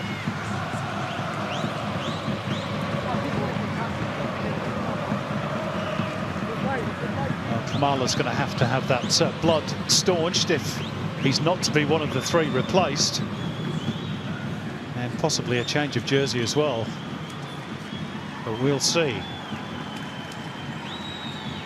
Well, you'd think if Patrick Wood's coming on, Klimala's coming off.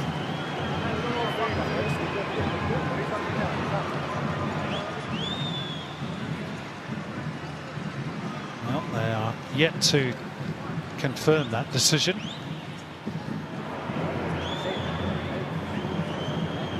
A tactical adjustment coming for Sydney FC.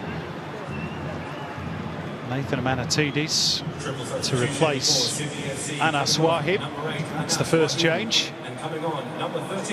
Leo Senna to take his leave with Jaden Kucharski on in his place. And yeah, Patrick Woods will play at the point of the attack in place of Patrick Klimala. What do you make of those changes, Harps? Yeah, it's been hard for Klimala. He hasn't been able to really secure possession. He hasn't had a lot to feed off since about the 12th minute. Leo Senna, we heard from Alex Wilkinson. They're just trying to make sure he doesn't blow a gasket totally. bit tight in the groin. Wahim, big playing load as well recently, so the young, fresh recruits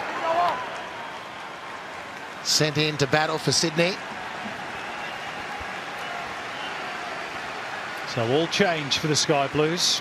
Looks as though it's going to be Kaczarski on the left and Amanatidis on the right, with Wood playing centrally. There's an injury for Patrick Klimala.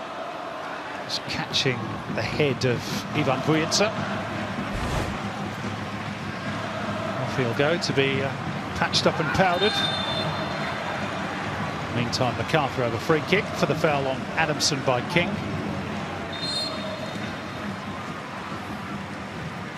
Milos Sajovski has just made the one change, but he's about to make two more. We're going to see Dean Bosniak and Joshua Demevski.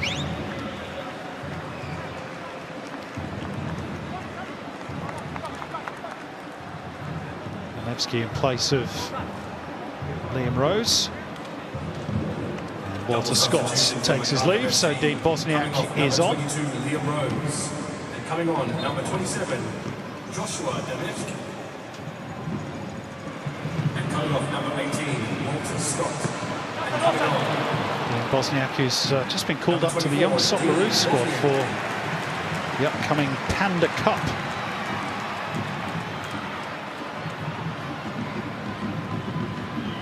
International call-ups right across the Isuzu UTE A-League men's competition. The various age groups.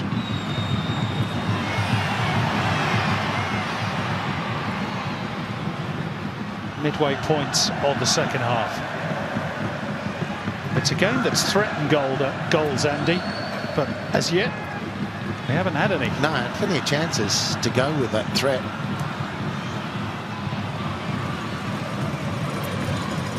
Here's Yakalish. Trying to float it towards the back post, but calmly done by Joel King.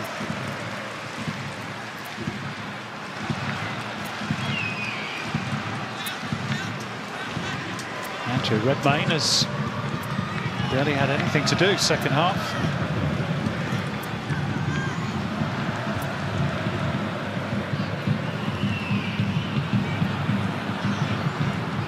Bratton. Back it goes off Demevski. Sent long by Kurto. And it'll drop kindly here for Germain. Bosniak on the right. Keely Adamson offering support. Here is Adamson. Low cross. And Redmayne needing 2 bites at it. And a bit of a helping hand as well from Alexander Popovic. And Sydney were rocking there. Well, good overlap down the right. The first time they've been able to get a player free. Geez, very, very relieved. Andrew Redmayne there. Needed to claim that one at the first time of asking.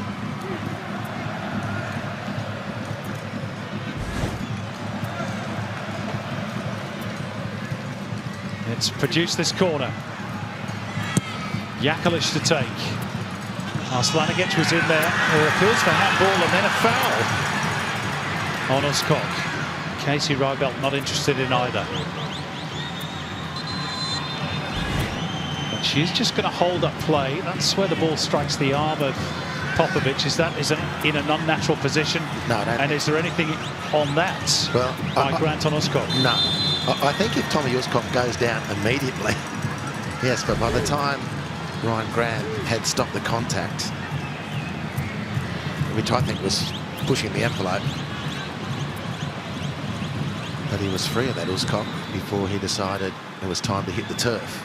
And both of those have been cleared by the VAR.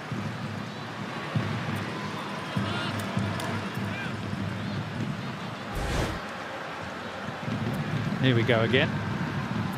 Arslanigic, yeah, the arms by the sides. Now if he goes down there, if Uskok goes down immediately under the attention of Ryan Grant, yeah, I think Sydney are in big trouble. He was running the risk there, wasn't he, Ryan Grant, with the arms all over his opponent.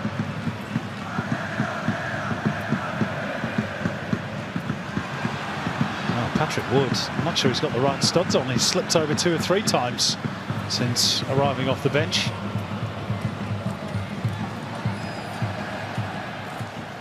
Adamson. Sydney have maintained their dominance in possession. They could be in here though, the ball's Piol. It's not got the legs to get over the line. Cleared by Courtney Perkins. Still alive here for Jakalic, who is blocked out of things by a combination of Amanatidis and Grants. The balls go again. Bosniak. Nobody there for the cutback. A couple of moments for Macarthur. Now Sydney look to counter. Uscock in the way.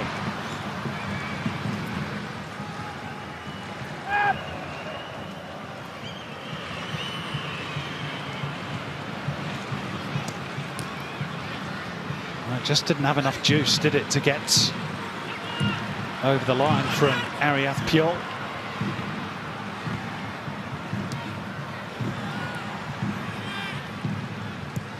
But Macarthur have sprung into life.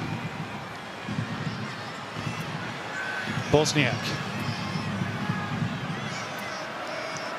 Worked out wide by Domevski. Adamson.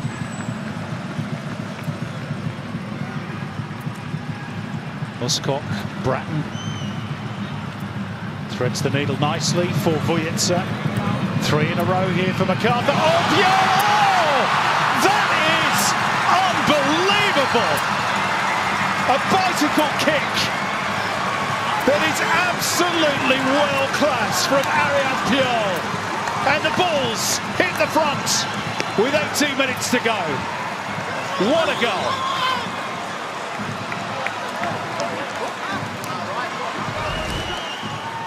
Well, it's a lovely ball out from Luke Bratton on the Harvey Norman replay. It's good delivery from Ivan Vujica. But that's just the forward to what is a great story. A bicicleta of remarkable proportions. Andrew Redmayne rooted to the spot. Ariath Piol flies and lets rip. Goal scored to Macarthur. As spectacular as they come. Well, put that on the register for the goal of the season. Sydney stunned. It's only his second goal in a nascent A-League career, but he'll remember that one for a long, long time, and so will we.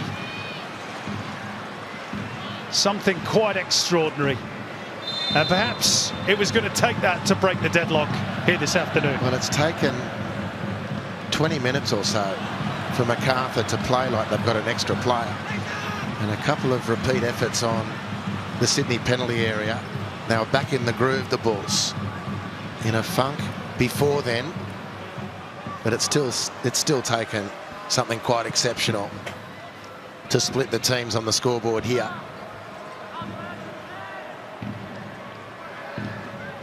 Well, we've seen some cracking goals already this season. League campaign only 4 weeks old. That's right up there. Here's Vujica again as the Bulls look to make the game safe, but Redmayne grabs onto that one.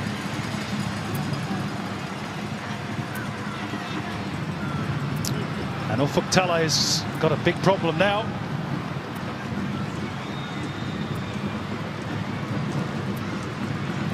Looks like he's sending for more reinforcements off the bench.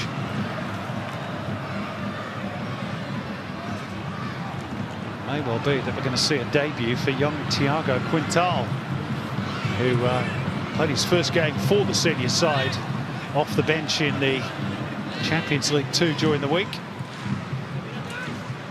Youngster of immense promise, lovely left foot.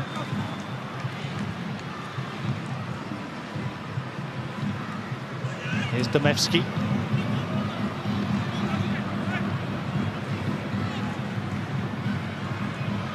Arslanigic. Uscock. Not the first time he's lost his footing either.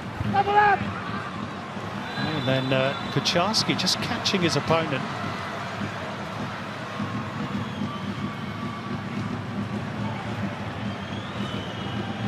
Dean Bosniak's okay.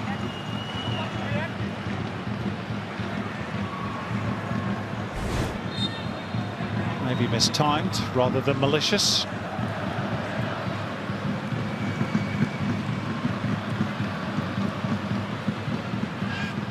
What does Sydney do from here, Harps?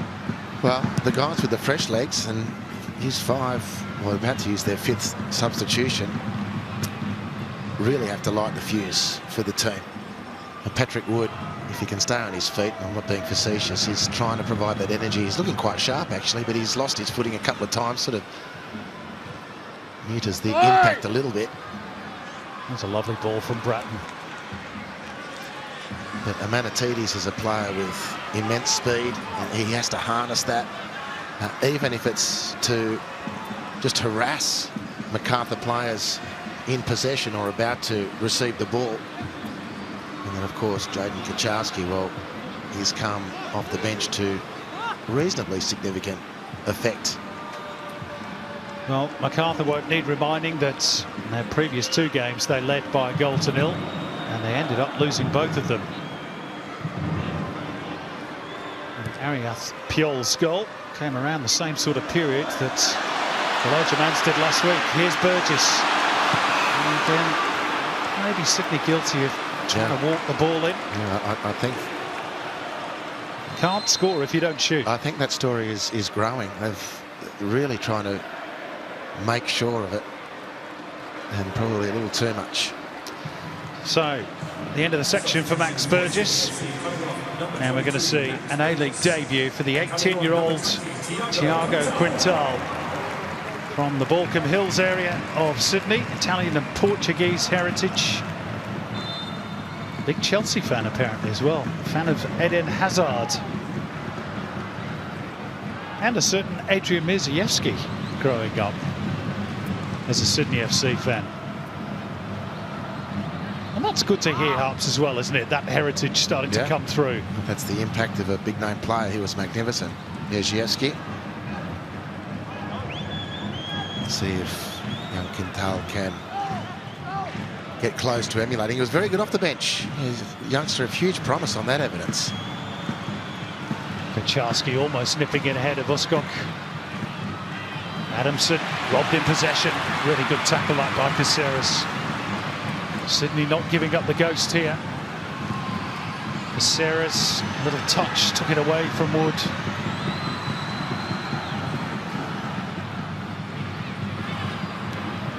Brought down by Popovic.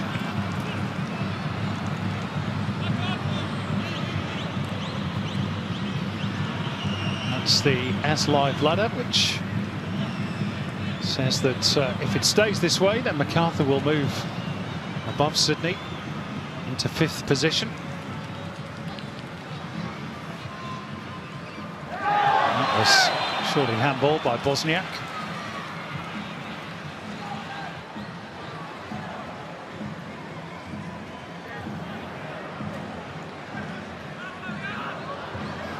All just a little flat around Allianz Stadium.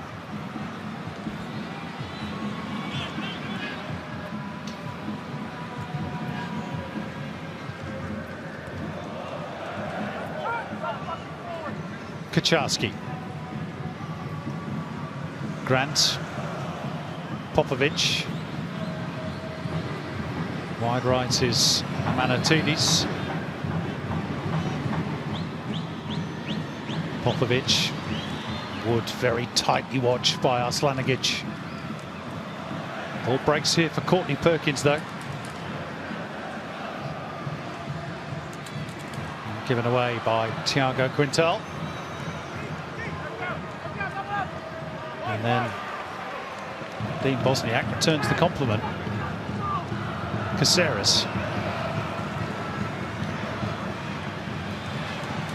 Great balance when he runs as ever. Caceres wasn't the best release. Courtney Perkins has kept the move going.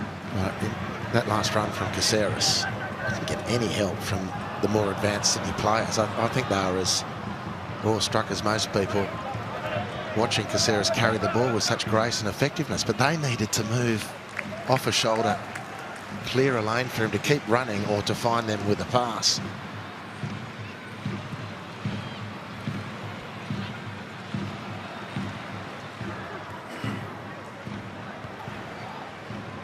Last 10 minutes at Allianz. The Bulls, remember, won twice here last season in regular season play. A red card in the finals match derailed them, and Sydney ran away with it 4-0. A red card has hindered the Sky Blues here this afternoon.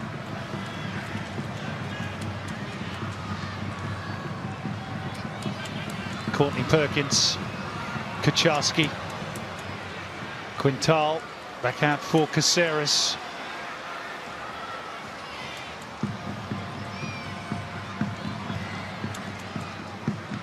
Work back for King. Caceres, Courtney Perkins onside. Defender went to ground pretty early. Thiago Quintal fires it across. That could so easily have ended up in the back of the net. That's a little glimpse of his abilities. Yeah, good touch. Nice change of direction, good bit of speed, and then held his head nicely here. Off the hip of Patrick Wood. Substitution from Macarthur FC coming off. Now the goal scorer, who was himself a substitute, is going to be replaced by Danny De Silva, but what a moment for Arias Piol. This will be a good angle. Look at that. I mean, it comes as close as anything to defying physics. Its legs were going in all the wrong direction, but the ball went where it needed to. The bench can't believe it. This is a big 3 points looming for Macarthur. Well earned, you'd have to say, as well, as things stand. Arias Piol, who was first half substitute for the stricken Jake Holman.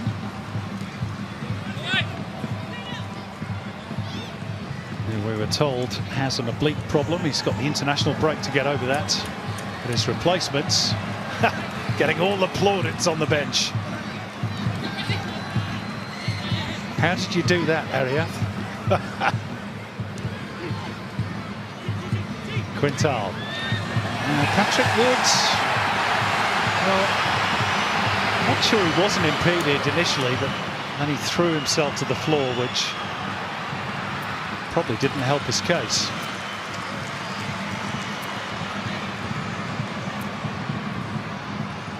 Sydney's still alive, but the second goal for Macarthur would change all that.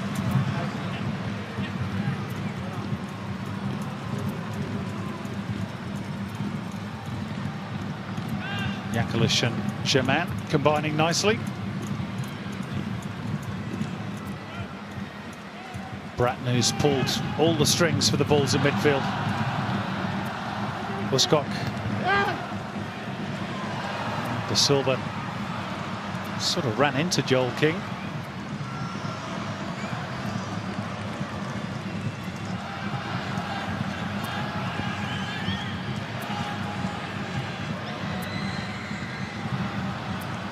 Sydney's first engagement after the international break is against their great rivals Western Sydney Wanderers. Part of the Unite round, of course, which brings all the teams to Sydney for one weekend. That's going to be a yellow card for Dean Bosniak for holding the shirts of Jordan Courtney Perkins.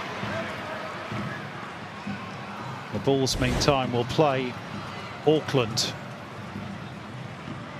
as part of the same Unite round.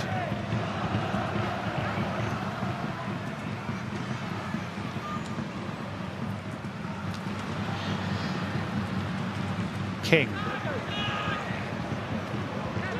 Kucharski. Thiago Quintal. Lovely little stop and prop before he was shut down by the muscular Dino Aslanigic. That's a glorious touch by Germain. Good release too. Yakalish. Germain plucks it out of the air again. Terrific football. Just not the final pass. Here's Yakalish, and it deflects off Grant, and the chance for De Silva is blocked by Redmayne, keeping Sydney alive for the time being.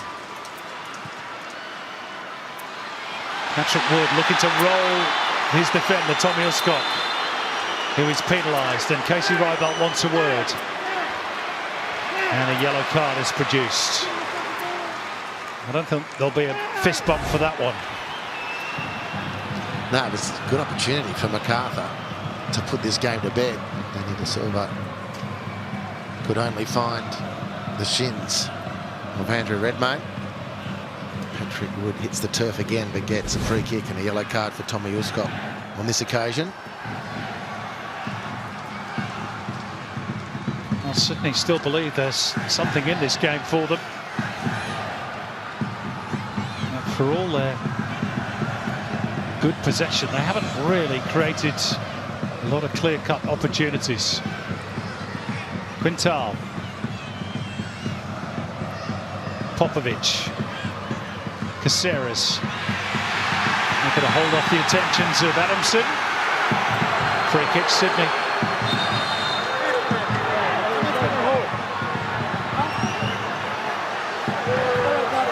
Adamson just about releasing the ball in time before the yellow card popped out of the top pocket.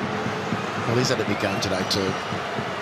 Clearly Adamson's a big day for him to come and play against Sydney FC. I don't think he's on the best of terms with some of his former teammates just at this particular moment. And Philip Curto's been very well protected so far today. Is that all about to change?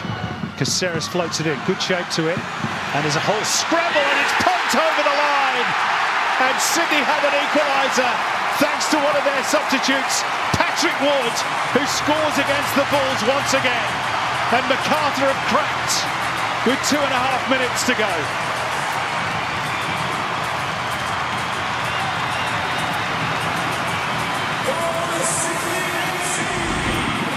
Well, it's a really well-flighted free kick from Anthony Caceres, and then the bun fight is on. And on the Harvey Norman replay, Patrick Wood retains his feet to significant effect for Sydney in front of the goal. A really late equaliser here. Sydney have had a lot of ball, but you couldn't say they've been banging the door down until now. And that's a gritted teeth smile of determination and joy from Patrick Wood off the bench and onto the score sheet. And into double figures in his early career. His 10th goal in 72 matches. They're just checking, of course, that there's nothing untoward. But I fancy the Bulls' hopes are going to be forlorn here.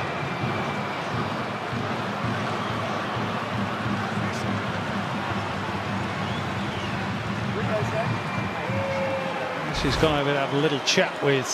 Slight offside hint from the well, it's Patrick Wood. It looked to be onside to me as the free kick was taken. Ryan Grant might have drifted offside, but was he interfering, the skipper?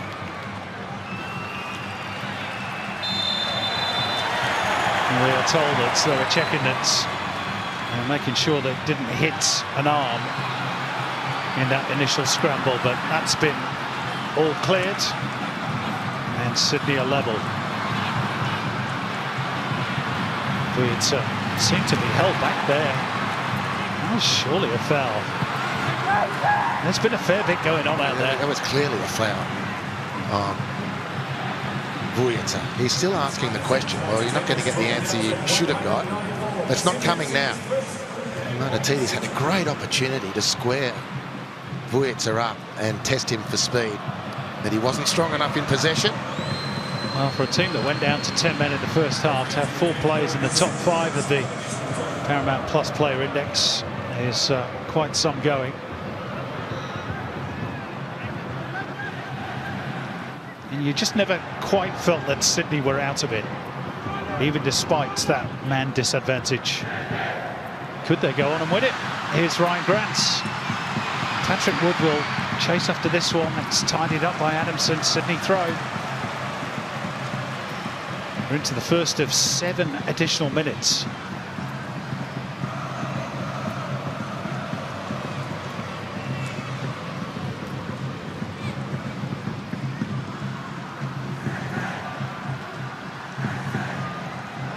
King. Popovic. Caceres. Courtney Perkins. Quintal. And he rides the challenge of Domevski, cuts it back. Oh, and that was a glorious opportunity for 2-1. And Manatidis couldn't take it. Sydney are going to get a corner, which Macarthur protests, but it could have been more. What a glorious chance. Quintal, how well has the youngster done again?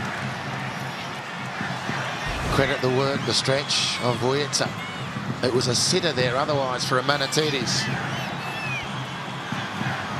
Well, Sydney pressing for a winner. Curto comes out and paws the ball away. Kucharski first to react. It spins away and favours Curto. Macarthur have got a man down. It's going to need some attention before we can continue. Dean Bosnia, the player. Well, we've had a bit of everything today, Hubs. And now at Sydney, who feel like they've got the momentum, irritated by the stoppage. Gone out of the game, and Sydney were coming to boil nicely. Really important, desperate piece of defending from Vujica on that last attack. Otherwise, it was a Manatidis to win for Sydney. And just a talking point, Hubs, are these fade-outs, if indeed this is what it proves to be for Macarthur, are they becoming a bit of an unwanted habit? 1-0 up against Newcastle, lose 2-1. 1-0 up against Melbourne Victory, lose 2-1.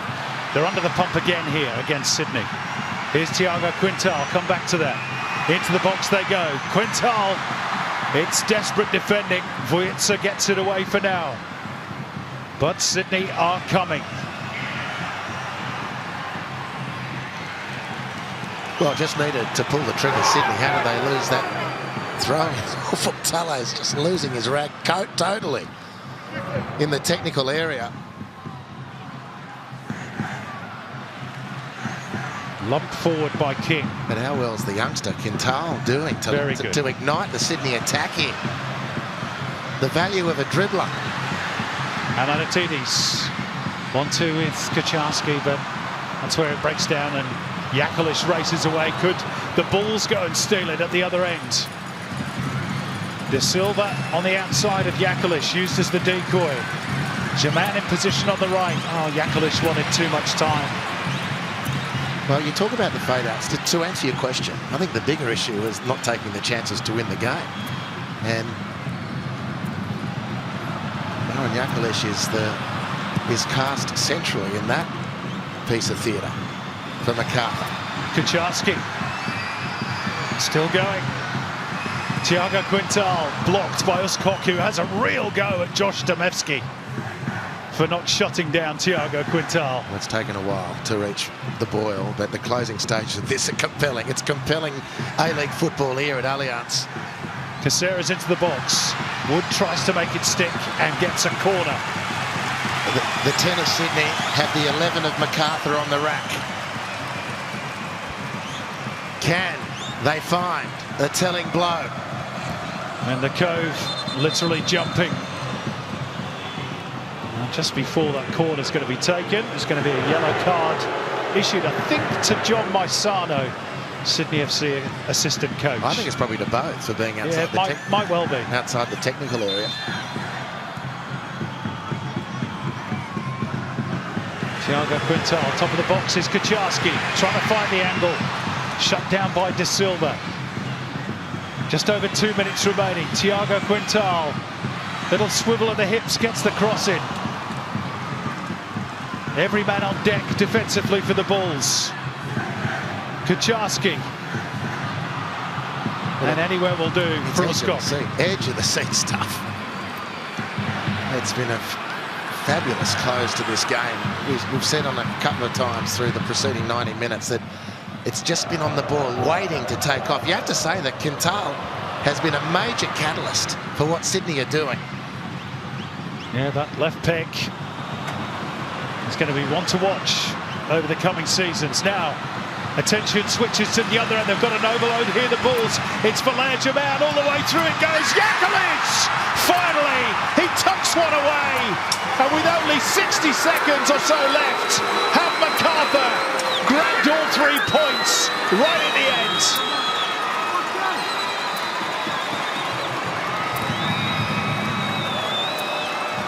Wow. Breathless. On the rack, Macarthur. Sydney had them, just couldn't find the killer blow. All game, the counter-attack has been the friend of Macarthur. Look at that from Bratton. Harvey Norman replay. Another superb pass from him to Valère to the back post where Yakulich is free. And he was the central casting character in Macarthur squandering their chances, and now is the central hero in winning it for the Bulls. He's also going to pick up a yellow card for taking his shirt off during the celebrations, but I don't think he'll care much about that. He's had some big chances today and spurned all of them up until that moment. And I'm not sure he hit that one completely cleanly, but it was good enough to beat Redmayne. Amazing, really amazing. Football in all its glory and torture here at Allianz Stadium.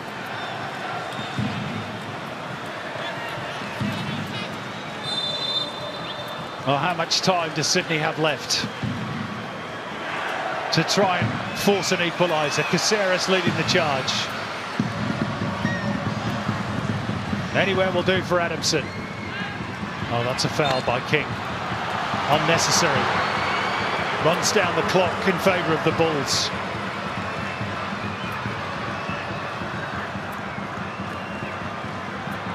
Well, Luke Bratton spread and split the Sydney defence for the first goal. All the talk around which, of course, is the spectacular bicycle kick to finish it off. But he set that pass up, and it was the outside of the right foot which opened the field up here for the Macarthur counter-attack. 2 moments of genius, and mustn't be lost in the wash-up to this game. Super work from Luke Bratton. And just as Sydney were coming, wow, look at that. Well, that was a game that had a bit of everything. A red card for Hayden Matthews, an unbelievable bicycle kick goal from Ariane Piol. An equaliser for Sydney with just 2 minutes of normal time to go from Patrick Woods. Sydney pushing for a winner, and then the Bulls broke and ultimately broke Sydney FC's hearts with that late Marin Yakulich goal, his 4th of the season, to give Mila Stojovski's team the points after quite the battle at Allianz Stadium. Ufuk Talay went into the bunkers, tempers frayed late on, but it's the Bulls who bounce back after 2 straight losses as Sydney's big return to Allianz is spoiled. It's their 3rd win in 4 trips to this venue, Macarthur, and they head into the international break having got back on track and inflicted Sydney FC's 2nd defeat of the new campaign. Maybe Piol's goal was worthy of winning it. In the end, it needed that strike from Yakulich after Pat Woods had got Sydney back on level terms. An afternoon, an early evening of high drama at Allianz, but it's ended with 3 points for the Bulls. Sydney FC 1, Macarthur 2. Well, terrific entertainment for a crowd of just over 12,000. It's those wearing the black and white stripes of the Bulls that are leaving the happier of the two. But Sydney gave it their all. Even down a man for the entirety of the second half. They tried to take the game to Macarthur. But in doing so, I guess they were always likely to leave themselves a little vulnerable to the counter-attack, Andy Harper. And in the end, that's how it played out. Well, they were vulnerable all game to the counter-attack. That was more pronounced on 11 v 11. Went down to 10 men, and that second half, Sydney were basically the dominant team.